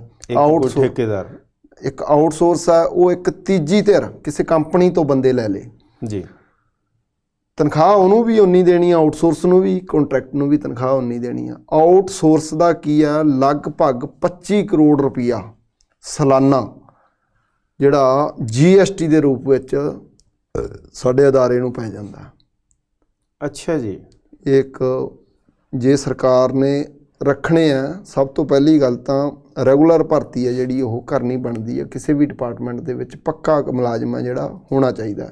ਕੋਈ ਵੀ ਕੱਚਾ ਕੰਮ ਜੇ ਸਰਕਾਰ ਨੂੰ ਸਮੇਂ ਦੇ ਹਿਸਾਬ ਨਾਲ ਕੋਈ ਜ਼ਰੂਰਤ ਹੈ, ਕੋਈ 2 ਸਾਲ ਵਾਸਤੇ ਉਹਨੂੰ ਰੱਖਣਾ ਪੈਂਦਾ ਹੈ ਸਰਕਾਰ ਨੂੰ ਕੰਟਰੈਕਟ ਬੇਸ 'ਤੇ, ਤਾਂ ਉਹ ਸਿੱਧਾ ਕੰਟਰੈਕਟ ਬੇਸ 'ਤੇ ਰੱਖੇ, ਨਾ ਕਿ ਆਊਟਸੋਰਸ 'ਤੇ, ਜਿੱਥੇ ਸਾਨੂੰ ਆਰਥਿਕ ਲੁੱਟ ਕਰਦਾ ਠੇਕੇਦਾਰ, ਉੱਥੇ ਸਾਨੂੰ ਮਾਨਸਿਕ ਪਰੇਸ਼ਾਨੀ ਦਾ ਵੀ ਸਾਹਮਣਾ ਕਰਨਾ ਪੈਂਦਾ ਹੈ। ਕਿਉਂਕਿ ਜਦੋਂ ਅਸੀਂ ਕੰਮ ਮੁਕਤਸਰ ਜਨਰਲ ਮੈਨੇਜਰ ਰੋਡਵੇਜ਼ ਦੇ ਅੰਡਰ ਕਰਦੇ ਹਾਂ, ਡਿਪੂ ਮੈਨੇਜਰ ਪਨਬਸ ਦੇ ਅੰਡਰ ਕਰਦੇ ਹਾਂ, ਅਤੇ ਤਨਖਾਹ ਸਾਨੂੰ ਠੇਕੇਦਾਰ ਦਿੰਦਾ ਤੀਜੀ ਧਿਰ ਕੋਈ ਹਿਸਾਰ ਬੈਠਾ। ਹੁਣ ਹਰਿਆਣੇ ਦੇ ਵਿੱਚ ਇੱਕ ਸਾਈ ਰਾਪ ਕੰਪਨੀ ਆ, ਉਹ ਸਾਡੇ ਬੰਦਿਆਂ ਨੂੰ ਕੁਛ ਨੂੰ ਤਨਖਾਹ ਦੇ ਰਹੀ ਆ। ਅੱਛਾ ਜੀ। ਅਤੇ ਹੁਣ ਉਹ ਦੱਸੋ ਵੀ ਜੇ ਉਹਦੀ EPF ਜਾਂ ਕੋਈ ਉਹਦਾ ਫੰਡ ਦੀ ਕੋਈ ਊਚ ਨੀਚ ਕਰਤੀ ਉਹਨੇ, ਤੇ ਉਹ ਡਿਊਟੀ ਕਰੂਗਾ ਜਾਂ ਉਹਨੂੰ ਦਰੁਸਤ ਕਰਾਉਣ ਵਾਲੇ ਪਾਸੇ ਤੁਰਿਆ ਫਿਰੂਗਾ। ਬਹੁਤ ਵੱਡੀ ਕਹਤਾ ਕਿ ਬਾਈ ਕੰਪਨੀ ਨੇ ਕਹਤਾ ਕਿ ਬਾਈ ਹਾਲੇ ਪੇਮੈਂਟ ਨਹੀਂ, ਸਰਕਾਰ ਵੱਲੋਂ ਖੜੇ ਆ। ਬਿਲਕੁਲ ਜੀ ਬਿਲਕੁਲ। ਸਾਡਾ EPF ਸਮੇਂ ਸਿਰ ਨਹੀਂ ਪਾਇਆ ਜਾਂਦਾ। ਸਾਡੇ ਪਿਛਲੇ ਪੁਰਾਣੇ ਠੇਕੇਦਾਰ ਕਈ ਭੱਜ ਗਏ ਆ ਜੀ, ਉਹਨਾਂ ਦੇ ਨਹੀਂ ਸਾਡੇ ਫੰਡ ਆ ਜਿਹੜੇ ਉਹ ਡੁੱਬ ਗਏ ਆ। ਪ੍ਰਾਈਵੇਟ ਕੰਪਨੀਆਂ ਭੱਜ ਜਾਂਦੀਆਂ ਜੀ, ਅਤੇ ਇਸ ਕਰਕੇ ਸਾਡੀ ਬੜੀ ਵੱਡੀ ਤਰਾਸਦੀ ਆ। ਇਸ ਕਰਕੇ ਸਰਕਾਰ ਨੂੰ ਬੇਨਤੀ ਕਰਦੇ ਹਾਂ, ਸਾਨੂੰ ਪੱਕੇ ਮੁਲਾਜ਼ਮਾਂ ਦੇ ਤੌਰ 'ਤੇ ਹੀ ਰੱਖਿਆ ਜਾਣਾ ਚਾਹੀਦਾ। ਕੋਈ ਵੀ ਭਰਤੀ ਆਊਟਸੋਰਸ ਤਾਂ ਖਤਮ ਹੀ ਕਰਨੀ ਚਾਹੀਦੀ ਹੈ ਜੀ। ਇਹ ਇੱਕ ਬਹੁਤ ਵੱਡਾ ਇੱਕ ਕੈਂਸਰ ਦੀ ਬਿਮਾਰੀ ਹੈ। ਡਿਪਾਰਟਮੈਂਟਾਂ 'ਚ ਆਊਟਸੋਰਸ ਇੱਕ ਕੈਂਸਰ ਦੀ ਬਿਮਾਰੀ ਹੈ, ਕਿਉਂਕਿ ਦੋਨੇ ਪਾਸੇ ਜਿਹੜਾ ਚੂਨਾ ਲੱਗ ਜਾਂਦਾ, ਸਰਕਾਰ ਵਾਲੇ ਪਾਸੇ ਵੀ ਤੇ ਸਰਕਾਰ ਨੂੰ ਵੀ ਵੱਡੇ ਪੱਧਰ ਤੇ ਚੂਨਾ ਲੱਗ ਰਿਹਾ, ਤੇ ਮੁਲਾਜ਼ਮਾਂ ਨੂੰ ਵੀ ਵੱਡੇ ਪੱਧਰ ਤੇ ਆ ਜਿਹੜਾ ਚੂਨਾ ਲੱਗ ਰਿਹਾ, ਠੇਕੇਦਾਰ ਲਾ ਰਿਹਾ। ਜੀ ਜੀ ਜੀ ਜੀ। ਠੇਕੇਦਾਰ ਤੋਂ ਆਪਾਂ ਥੋੜਾ ਅੱਗੇ ਗੱਲ ਕਰ ਲਈਏ ਕਿ ਵੈਸੇ ਤਾਂ ਜਿਹੜੇ ਸਾਬਕਾ ਟਰਾਂਸਪੋਰਟ ਮੰਤਰੀ ਸੀ ਅਮਰਿੰਦਰ ਸਿੰਘ ਰਾਜਾ ਵੜਿੰਗ, ਉਹਨਾਂ ਨੂੰ ਇੱਕ ਵਾਰੀ ਕਲੀਨ ਚਿੱਟ ਵੀ ਪਹਿਲਾਂ ਮਿਲ ਗਈ ਸੀ, ਜਿਹੜੀਆਂ ਬੱਸਾਂ ਨੇ ਮੇਰੇ ਖਿਆਲ ਨਾਲ ਇਹਨਾਂ ਨੇ ਬਾਡੀਆਂ ਲਵਾਈਆਂ ਸੀਗੀਆਂ। ਉਹਦੇ ਵਿੱਚ ਤੁਹਾਨੂੰ ਕਿਤੇ ਲੱਗਦਾ ਵੀ ਮਤਲਬ ਕੋਈ ਉਨੀਕ ਗੱਲ ਹੋ ਸਕਦੀ ਹੈ, ਜਾਂ ਕਿੱਥੇ ਪੜਤਾਲ ਕਰਨ ਦੀ ਲੋੜ ਆ ਸਰਕਾਰ ਨੂੰ, ਕਿ ਵੀ ਇਸ ਐਂਗਲ ਤੋਂ ਬਾਈ ਪੜਤਾਲ ਕਰਨੀ ਚਾਹੀਦੀ ਆ, ਜਾਂ ਇਸ ਪਾਸੇ ਹੋ ਸਕਦਾ ਕਿ ਗੜਬੜ ਹੋਵੇ ਜਾਂ ਨਾ ਹੋਵੇ, ਉਹ ਗੱਲ ਵੱਖਰੀ ਹੋਵੇ ਜਾਂ ਨਾ ਹੋਵੇ, ਪਰ ਵੀ ਪੜਤਾਲ ਕਿਹੜੇ ਪਾਸੇ ਤੋਂ ਕਰਨੀ ਚਾਹੀਦੀ ਤੁਹਾਡੇ ਹਿਸਾਬ ਨਾਲ? ਸਾਨੂੰ ਕਿੱਥੇ ਲੱਗਦਾ ਕਮੀ ਹੋ ਸਕਦੀ ਆ? ਤੁਹਾਡੇ ਮਾਧਿਅਮ ਰਾਹੀਂ ਜਸਪਾਲ ਜੀ ਅਸੀਂ ਦੱਸਣਾ ਚਾਹੁੰਦੇ ਹਾਂ ਕਿ ਇਸ ਵਾਲੇ ਪਾਸੇ ਵੀ ਸਾਡਾ ਬੜਾ ਵੱਡਾ ਦੁਖਾਂਤ ਹੈ। ਤੁਸੀਂ ਕਹੋਗੇ ਆ ਗਏ ਅੱਜ ਤੇ ਰੋਣੇ ਹੀ ਰੋਈ ਜਾਂਦੇ ਆ, ਪਰ ਅਸੀਂ ਦੁੱਖ ਹੀ ਸਾਡੇ ਇੰਨੇ ਹਰੇਕ ਕੜੀ ਨਾਲ ਸਾਡਾ ਦੁੱਖਾਂ ਨਾਲ ਭਰੀ ਗਈ ਕੜੀ ਹੈ ਜੀ। ਸਭ ਤੋਂ ਪਹਿਲੀ ਗੱਲ ਤਾਂ ਇਹ ਨਵੀਆਂ ਬੱਸਾਂ ਜਿਹੜੀਆਂ ਰਾਜਾ ਵੜਿੰਗ ਜੀ ਨੇ ਪਾਈਆਂ, ਸਾਨੂੰ ਨਹੀਂ ਪਤਾ ਕਿਹਨੇ ਘਪਲਾ ਕੀਤਾ, ਕਿੱਥੇ ਹੋਇਆ, ਪਰ ਇੱਕ ਗੱਲ ਜਾਣਦੇ ਹਾਂ ਕਿ ਸਾਡੇ ਡਰਾਈਵਰ ਤੇ ਕੰਡਕਟਰ, ਮੰਨ ਕੇ ਚੱਲੋ ਕੋਈ ਹਰਿਦੁਆਰ ਬੱਸ ਰੂਟ 'ਤੇ ਲੈ ਗਿਆ ਜੀ, ਹਰਿਦੁਆਰ ਜਾ ਕੇ ਉਹਨੂੰ ਨਾ ਤਾਂ ਉੱਥੇ ਰਹਿਣ ਵਾਸਤੇ ਕੋਈ ਪ੍ਰਬੰਧ ਆ ਜੀ, ਅਤੇ ਨਾ ਹੀ ਕੋਈ ਅੱਗੇ ਅਸੀਂ ਕੀ ਹੁੰਦਾ ਸੀ ਫੱਟਾ ਸੀਟ ਬਣਾਈ ਹੁੰਦੀ ਸੀ ਜੀ, ਉਹ ਸੀਟ ਨੂੰ ਲੰਮੀ ਪਾ ਕੇ ਅਸੀਂ ਰਾਤ ਨੂੰ ਰੈਸਟ ਕਰ ਲੈਂਦੇ ਸੀ ਜੀ। ਪਰ ਦੁੱਖ ਦੀ ਗੱਲ ਹੈ ਰਾਜੇ ਵੜਿੰਗ ਸਾਹਿਬ ਨੇ ਸਾਨੂੰ ਬੱਸਾਂ ਜ਼ਰੂਰ ਦਿੱਤੀਆਂ, ਪਰ ਹਜੇ ਤੱਕ ਜਿਹੜੀ ਉਹਦੇ 'ਚ ਕੋਈ ਸੀਟ ਨਹੀਂ ਲਾ ਕੇ ਦਿੱਤੀ ਸਾਨੂੰ ਸੌਣ ਵਾਸਤੇ, ਆਰਾਮ ਕਰਨ ਵਾਸਤੇ ਜੀ। ਗਰਮੀ 'ਚ ਅੱਗੇ ਹੁੰਦਾ ਸੀ ਪੌੜੀ ਚੜ੍ਹ ਕੇ ਛੱਤ 'ਤੇ ਚੜ੍ਹ ਜਾਂਦੇ ਸੀ, ਉੱਥੇ ਕੋਈ ਬਿਸਤਰਾ ਵਿਛਾ ਕੇ ਸੌਂ ਜਾਂਦੇ ਸੀ। ਹੁਣ ਇਹਨਾਂ ਬੱਸਾਂ ਦੇ ਪੌੜੀਆਂ ਵੀ ਨਹੀਂ ਦਿੱਤੀਆਂ, ਛੱਤਾਂ ਵੀ ਨਹੀਂ ਦਿੱਤੀਆਂ। ਅੱਛਾ ਜੀ। ਅਤੇ ਸਾਡਾ ਸਟਾਫ ਆ ਜਿਹੜਾ ਭੁੰਜੇ ਥੱਲੇ ਫਰਸ਼ 'ਤੇ ਬੱਸ ਦੀ 'ਤੇ ਸੌਂ ਕੇ ਜਿਹੜਾ ਨੀਂਦ ਨਹੀਂ ਆਉਂਦੀ ਜੀ। ਉਹਦੇ ਵਿੱਚ ਸਵਾਰੀਆਂ ਨੂੰ ਵੀ ਖਤਰਾ ਬਣਿਆ ਰਹਿੰਦਾ, ਕਿਸੇ ਟਾਈਮ ਡਰਾਈਵਰ ਦੀ ਅੱਖ ਲੱਗ ਗਈ, ਲੰਬੇ ਸਫ਼ਰਾਂ 'ਤੇ 400 500 ਕਿਲੋਮੀਟਰ ਜਿਹੜਾ ਰੋਜ਼ਾਨਾ ਕਰਨਾ ਹੁੰਦਾ, ਜਾ ਕੇ ਅਗਲੇ ਦਿਨ ਰਾਤ ਨੂੰ ਫਿਰ ਵਾਪਸ ਮੁੜਨਾ ਹੁੰਦਾ। ਜੇ ਉਹਦੀ ਰੈਸਟ ਨਾ ਕੀਤੀ ਤਾਂ ਅਗਲੇ ਦਿਨ ਗੱਡੀ ਕਿਵੇਂ ਚਲਾਊਗਾ ਜੀ। ਇਹ ਵੀ ਬੜਾ ਵੱਡਾ ਦੁਖਾਂਤ ਆ। ਫਿਰ ਅਸੀਂ ਬੇਨਤੀ ਕਰਦੇ ਹਾਂ ਸਰਕਾਰ ਨੂੰ, ਜਿੱਥੋਂ ਤੱਕ ਬੱਸਾਂ ਦੇ ਮਟੀਰੀਅਲ ਦੀ ਗੱਲ ਕੀਤੀ ਜਾਵੇ, ਸਾਨੂੰ ਨਹੀਂ ਪਤਾ ਟੈਂਡਰ ਸਰਕਾਰ ਨੇ ਕਿਵੇਂ ਕੀਤਾ, ਕਿੱਥੇ ਕੀਤਾ, ਕਿਵੇਂ ਉਹਦੇ 'ਚ ਉਹ ਸਰਕਾਰ ਦੀ ਜਾਂਚ ਦਾ ਵਿਸ਼ਾ ਜੀ। ਪਰ ਜਿਹੜੀ ਬੱਸਾਂ ਦੀਆਂ ਬਾਡੀਆਂ ਲੱਗ ਕੇ ਆਈਆਂ, ਪਰ ਬੱਸਾਂ ਆਈਆਂ ਨੂੰ ਬਹੁਤ ਥੋੜ੍ਹਾ ਟਾਈਮ ਹੋਇਆ, ਕਿਸੇ ਦੀ ਬਾਰੀ ਪੱਟੀ ਪਈ ਆ, ਕਿਸੇ ਦੀ ਕੋਈ ਚਾਦਰ ਪੱਟੀ ਪਈ ਆ। ਜੇ ਕੋਈ ਬੱਸ ਮਾੜੀ ਜੀ ਮੋਟਰਸਾਈਕਲ ਨਾਲ ਵੀ ਲੱਗ ਜਾਂਦੀ ਹੈ, ਉਵੇਂ ਇਕੱਠੀ ਹੋ ਜਾਂਦੀ ਹੈ ਜਿਵੇਂ ਟਰੱਕ 'ਚ ਵੱਜੀ ਹੁੰਦੀ ਹੈ। ਅੱਛਾ ਜੀ। ਅਸੀਂ ਸਰਕਾਰ ਨੂੰ ਬੇਨਤੀ ਕਰਦੇ ਹਾਂ, ਇਹ ਸਰਕਾਰ ਲੈਵਲ ਦੀ ਗੱਲ ਹੈ ਕਿ ਜੇ ਕੋਈ ਐਂਗਲ ਦਾ ਐਗਰੀਮੈਂਟ ਦੇ ਵਿੱਚ ਲਿਖਿਆ ਵੀ ਆਹ 1-2 ਇੰਚ ਚੌੜੀ ਹੈ, ਅਤੇ ਇਹ 2 ਇੰਚ ਚੌੜੀ ਵਾਕਿਆ ਲੱਗੀ ਹੈ, ਇਹ ਸਰਕਾਰ ਆਪਦੀਆਂ ਏਜੰਸੀਆਂ ਜਿਹੜੀਆਂ ਬਾਡੀ ਲਾਉਣ ਵਾਲੀਆਂ ਉਹਨਾਂ ਤੋਂ ਜਾਂਚ ਕਰਾਵੇ। ਸਾਨੂੰ ਲੱਗਦਾ ਵੀ ਇੱਥੇ ਕੋਈ ਘਪਲਾ ਹੋ ਸਕਦਾ, ਉਹ ਪੜਤਾਲ ਕਰਨ ਦਾ ਵਿਸ਼ਾ ਹੈ। ਰਾਹ ਹੁਣ ਦੇਤਾ ਇਹਨਾਂ ਨੇ ਕਿ ਬਈ ਕਿਹੜੇ ਪਾਸੇ ਤੋਂ ਪੜਤਾਲ ਹੋ ਸਕਦੀ ਹੈ, ਕਿ ਅੰਦਰਲੇ ਪਾਸੇ ਤੋਂ ਕਿਵੇਂ ਪੜਤਾਲ ਹੋ ਸਕਦੀ ਹੈ। ਆਪਾਂ ਤੁਹਾਡੇ ਦੁੱਖ ਹੀ ਵੈਸੇ ਤਾਂ ਚਲੋ ਠੀਕ ਆ ਕਿ ਦੁੱਖ ਦੱਸਣੇ ਵੀ ਚਾਹੀਦੇ ਆ, ਪਰ ਦੁੱਖਾਂ ਦਾ ਇਲਾਜ ਕੀ ਹੈ, ਜਾਂ ਕਹਿ ਲਈਏ ਕਿ ਬਈ ਰੋਡਵੇਜ਼ ਕਹਿ ਲਓ ਜਾਂ PRTC ਦੀਆਂ ਬੱਸਾਂ ਤੁਹਾਡੀਆਂ ਜਿਹੜੀਆਂ ਮੁਨਾਫੇ 'ਚ ਕਿਵੇਂ ਜਾਣਗੀਆਂ, ਫਿਰ ਹੀ ਤੁਹਾਡੇ ਕੋਲ ਮੁਨਾਫਾ ਆਊਗਾ। ਤਾਂ ਮੁਨਾਫੇ 'ਚ ਕਿਵੇਂ ਜਾ ਸਕਦੀਆਂ ਨੇ ਜੀ? ਸਭ ਤੋਂ ਪਹਿਲੀ ਗੱਲ ਤਾਂ ਜੀ, ਜਿਹੜੀਆਂ ਸਰਕਾਰ ਨੇ ਆਪਦੀਆਂ ਵੋਟਾਂ ਨੂੰ ਲਾਹਾ ਲੈਣ ਵਾਸਤੇ ਮਹਿਲਾਵਾਂ ਨੂੰ ਫ੍ਰੀ ਸਫ਼ਰ ਦਿੱਤਾ ਜੀ, ਉਹ ਸਫ਼ਰ ਜਾਰੀ ਰੱਖਿਆ ਜਾਵੇ। ਸਾਨੂੰ ਕੋਈ ਇਤਰਾਜ਼ ਨਹੀਂ, ਜਾਰੀ ਰੱਖੇ, ਸਰਕਾਰ ਦੀ ਮਰਜ਼ੀ ਹੈ। ਪਰ ਸਾਡੇ ਡਿਪਾਰਟਮੈਂਟ ਨੂੰ ਸਮੇਂ-ਸਮੇਂ ਸਿਰ ਜਿਹੜੀ ਉਹਦੀ ਅਦਾਇਗੀ ਹੈ ਉਹ ਹੋਣੀ ਲਾਜ਼ਮੀ ਹੈ, ਤਾਂ ਕਿ ਸਾਡਾ ਵਿਭਾਗ ਨੂੰ ਸਾਨੂੰ ਡੀਜ਼ਲ ਵਗੈਰਾ ਦੀ, ਸਪੇਅਰ ਪਾਰਟ ਦੀ, ਤਨਖਾਹਾਂ ਦੀ ਕਦੇ ਕੋਈ ਮੁਸ਼ਕਲ ਨਾ ਆਵੇ ਜੀ। ਅਗਲੀ ਗੱਲ, ਇਹਨੂੰ ਉਹ ਸਹੂਲਤ ਨੂੰ ਪੂਰੀ ਰੱਖਣ ਵਾਸਤੇ ਬੱਸਾਂ ਹੋਰ ਪਾਈਆਂ ਜਾਣ। ਉਹਦੇ ਨਾਲ ਦੋ ਫਾਇਦੇ ਆ, ਇੱਕ ਤਾਂ ਸਹੂਲਤ ਪੂਰੀ ਮਿਲੂ, ਦੂਜਾ ਸਾਡੇ ਭਰਾਵਾਂ ਨੂੰ, ਬੇਰੁਜ਼ਗਾਰਾਂ ਨੂੰ ਰੁਜ਼ਗਾਰ ਮਿਲੂਗਾ ਜੀ। ਤੀਜੀ ਗੱਲ, ਟਾਈਮ ਟੇਬਲ, ਜਿਵੇਂ ਤੁਹਾਨੂੰ ਪਹਿਲਾਂ ਗੱਲ ਕਰ ਚੁੱਕੇ ਆਪਾਂ, ਪਰਮਿਟ ਸਹੀ ਤਰੀਕੇ ਨਾਲ ਜਾਂਚ ਕੇ ਟਾਈਮ ਟੇਬਲ ਆ ਜਿਹੜੇ ਉਹ ਦਰੁਸਤ ਬਣਾਏ ਜਾਣ ਜੀ। ਦਰੁਸਤ ਟਾਈਮ ਟੇਬਲਾਂ ਨਾਲ ਹੀ ਆ ਜਿਹੜੀਆਂ ਬੱਸਾਂ ਠੀਕ ਢੰਗ ਨਾਲ ਕਮਾਈ ਕਰ ਸਕਦੀਆਂ ਜੀ। ਇਸ ਪਾਸੇ ਸਰਕਾਰ ਨੂੰ ਧਿਆਨ ਦੇਣ ਦੀ ਲੋੜ ਹੈ। ਜੀ ਜੀ, ਬਿਲਕੁਲ ਬਿਲਕੁਲ। ਬਾਕੀ ਜੇ ਕਿਸੇ ਦੀ ਗੁੰਜਾਇਸ਼ ਹੈਗੀ ਇੱਕ ਕਿ ਬਈ ਪੈਸੇ ਦੇ ਸਕਦਾ ਤਾਂ ਉਹਨੂੰ ਪੈਸੇ ਦੇਣੇ ਵੀ ਚਾਹੀਦੇ, ਟਿਕਟ ਕਟਾਵੇ ਲੈਣੀ ਚਾਹੀਦੀ ਆ। ਬਿਲਕੁਲ ਜੀ, ਉਹ ਬਿਲਕੁਲ। ਤਾਂ ਕੋਈ ਵੀ ਸੁਵਿਧਾ ਹੋਵੇ, ਹਰੇਕ ਦੇ ਉੱਤੇ ਇਹ ਚੀਜ਼ ਆ। ਬਿਲਕੁਲ ਜੀ, ਤੇ ਬਿਲਕੁਲ। ਨਾਲ ਕਈ ਵਾਰੀ ਨਾ ਮੈਂ ਅਖੀਰਲਾ ਸਵਾਲ ਇਹ, ਕਈ ਵਾਰੀ ਤੁਹਾਡੇ ਡਰਾਈਵਰ ਭਰਾ ਵੀ ਨੇ ਜਿਹੜਾ ਦੇਖਦੇ ਆ ਕਿ ਨਾਲ ਨਾਲ ਮੋਬਾਈਲ ਵਰਤਦੇ ਜਾਂਦੇ ਹੁੰਦੇ, ਪਤਾ ਨਹੀਂ ਤਾਂ ਕਾਹਲ ਲੱਗੀ ਹੁੰਦੀ ਹੈ, ਕੀ ਕਾਰਨ ਹੁੰਦਾ ਹੈਗਾ। ਉਹ ਵੀ ਜ਼ਰਾ ਮੈਂ ਚਾਹੂੰਗਾ ਕਿ ਬਹੁਤ ਵਾਰੀ ਅਸੀਂ ਦੇਖਦੇ ਹਾਂ ਕਿ ਉਹ ਵੀ ਹਾਦਸਿਆਂ ਦਾ ਕਾਰਨ ਬਣ ਜਾਂਦੇ ਆ, ਜਾਂ ਕਈ ਵਾਰੀ ਰੋਕਦੇ ਵੀ ਆ ਬੰਦੇ ਤਾਂ ਉਹ ਕਈ ਵਾਰੀ ਕਿ ਗਿਲਾ ਸ਼ਿਕਵਾ ਵੀ ਹੋ ਜਾਂਦਾ, ਕਹਿੰਦੇ ਯਾਰ ਕਿਉਂ ਰੋਕਦੇ ਹੋ, ਫੋਨ ਆਇਆ ਸੀ, ਅੱਡੇ 'ਚੋਂ ਆਇਆ ਸੀ, ਜਾਂ ਫਲਾਣੀ ਬੱਸ ਲੇਟ ਹੋ ਗਈ ਸਾਡੀ। ਇਹ ਕੀ ਚੱਕਰ ਬਣ ਜਾਂਦਾ ਹੈਗਾ? ਜਾਂ ਕਈ ਵਾਰੀ ਵੈਸੇ ਬੰਦੇ ਅਣਗਿੱਲੀ ਕਰ ਲੈਂਦੇ ਨੇਗੇ। ਅਸੀਂ ਪੰਜੇ ਉਂਗਲਾਂ ਦੇਖੋ ਜੀ, ਇੱਕ ਬਰਾਬਰ ਨਹੀਂ ਹੁੰਦੀਆਂ। ਜੀ। ਹਰ ਬੰਦਾ ਇੱਕ ਟਾਈਪ ਦਾ ਨਹੀਂ ਹੁੰਦਾ, ਵਿੱਚ ਅਣਗਹਿਲੀਆਂ ਕਰਨ ਵਾਲੇ ਵੀ ਹੁੰਦੇ ਆ, ਬਹੁਤ ਸੁਚੱਜੇ ਢੰਗ ਨਾਲ ਚੱਲਣ ਵਾਲੇ ਵੀ ਹੁੰਦੇ ਆ, ਕਿਸੇ ਦੀ ਕੋਈ ਮਜਬੂਰੀ ਵੀ ਬਣ ਜਾਂਦੀ ਆ। ਕਈ ਵਾਰ ਕੀ ਹੁੰਦਾ, ਬੰਦਾ 2-2 3-3 ਦਿਨ, ਸਾਡੇ ਲੰਮੇ ਰੂਟ ਆ, 2-2 3-3 ਦਿਨ ਸਾਡੇ ਡਰਾਈਵਰ ਤੋਂ ਘਰੇ ਨਹੀਂ ਜਾਇਆ ਜਾਂਦਾ। ਪਰਿਵਾਰਾਂ ਵਾਲੇ ਅਸੀਂ, ਸਾਡੇ ਵੀ ਪਰਿਵਾਰ ਆ, ਕਿਤੇ ਨਾ ਕਿਤੇ ਕੋਈ ਪਰਿਵਾਰ ਦੇ ਵਿੱਚ ਕੋਈ ਮੁਸ਼ਕਲ ਆ ਗਈ ਤਾਂ 2 ਮਿੰਟ ਕਿਤੇ ਗੱਲ ਕਰਨੀ ਵੀ ਬਣਦੀ ਆ। ਪਰ ਇਹਦੇ ਉਲਟ ਕਾਨੂੰਨ ਆ ਇੱਕ ਟਰਾਂਸਪੋਰਟ ਦਾ ਕਿ ਬੱਸ ਨੂੰ ਸਾਈਡ ਤੇ ਰੋਕ ਕੇ ਕਰ ਲਿਆ ਜਾਵੇ। ਹਾਂਜੀ, ਜਾਂ ਜੇ ਕਿਤੇ ਖੜੇ ਹੋ ਮੰਨ ਲਿਆ ਵੀ ਸਾਈਡ ਤੇ ਰੋਕ ਲਾਂਗੇ ਤਾਂ ਅਗਲੇ ਸਟਾਪੇਜ ਦਾ ਸਾਡਾ ਟਾਈਮ ਉਹ ਮਿਸ ਹੋ ਜਾਣਾ ਜੀ। ਪਰ ਬਹੁਤ ਸਾਡੇ ਸਿਆਣੇ ਡਰਾਈਵਰ ਆ, ਉਹ ਇਸ ਤਰ੍ਹਾਂ ਦੀਆਂ ਕੁਤਾਹੀਆਂ ਨਹੀਂ ਕਰਦੇ। ਅਸੀਂ ਜਥੇਬੰਦੀ ਵੱਲੋਂ ਵੀ ਵਾਰ-ਵਾਰ ਅਪੀਲਾਂ ਜਿਹੜੀਆਂ ਸਮੇਂ-ਸਮੇਂ ਸਿਰ ਹਦਾਇਤਾਂ ਵੀ ਕਰਦੇ ਆ, ਟੋਕਦੇ ਵੀ ਰਹਿੰਦੇ ਆ, ਤੇ ਪਰ 19-21 ਗੱਲਬਾਤ ਇਹੋ ਜਿਹੇ ਐਡੇ ਵੱਡੇ ਅਦਾਰੇ ਚੱਲਦੀ ਹੈ। ਜੀ ਜੀ, ਬਿਲਕੁਲ ਬਿਲਕੁਲ ਜੀ। ਖੈਰ, ਧੰਨਵਾਦ ਤੁਹਾਡਾ ਗੁਰਪ੍ਰੀਤ ਜੀ। ਉਮੀਦ ਕਰਦੇ ਹਾਂ ਵੀ ਸਰਕਾਰ ਤੁਹਾਡੀਆਂ ਸਮੱਸਿਆਵਾਂ ਨੂੰ ਜਿਹੜਾ ਸਮਝੇ ਤੇ ਸਮਝ ਕੇ ਉਹਨਾਂ ਦਾ ਹੱਲ ਕਰੇ ਜੀ। ਧੰਨਵਾਦ ਤੁਹਾਡਾ। ਬਹੁਤ ਬਹੁਤ ਧੰਨਵਾਦ ਜੀ, ਤੁਸੀਂ ਸਾਨੂੰ ਮੌਕਾ ਦਿੱਤਾ ਆਪਦੇ ਦੁੱਖ ਰੱਖਣ ਦਾ। ਜੀ ਜੀ, ਤੁਹਾਡਾ ਬਹੁਤ ਬਹੁਤ ਧੰਨਵਾਦ ਗੁਰਪ੍ਰੀਤ ਜੀ। ਸੋ ਤੁਹਾਡਾ ਵੀ ਸਭ ਦਾ ਧੰਨਵਾਦ ਜੀ। ਦੁਬਾਰਾ ਫਿਰ ਨਵੇਂ ਪ੍ਰੋਗਰਾਮ 'ਚ ਫਿਰ ਜੁੜਦੇ ਹਾਂ। ਸਤਿ ਸ਼੍ਰੀ ਅਕਾਲ।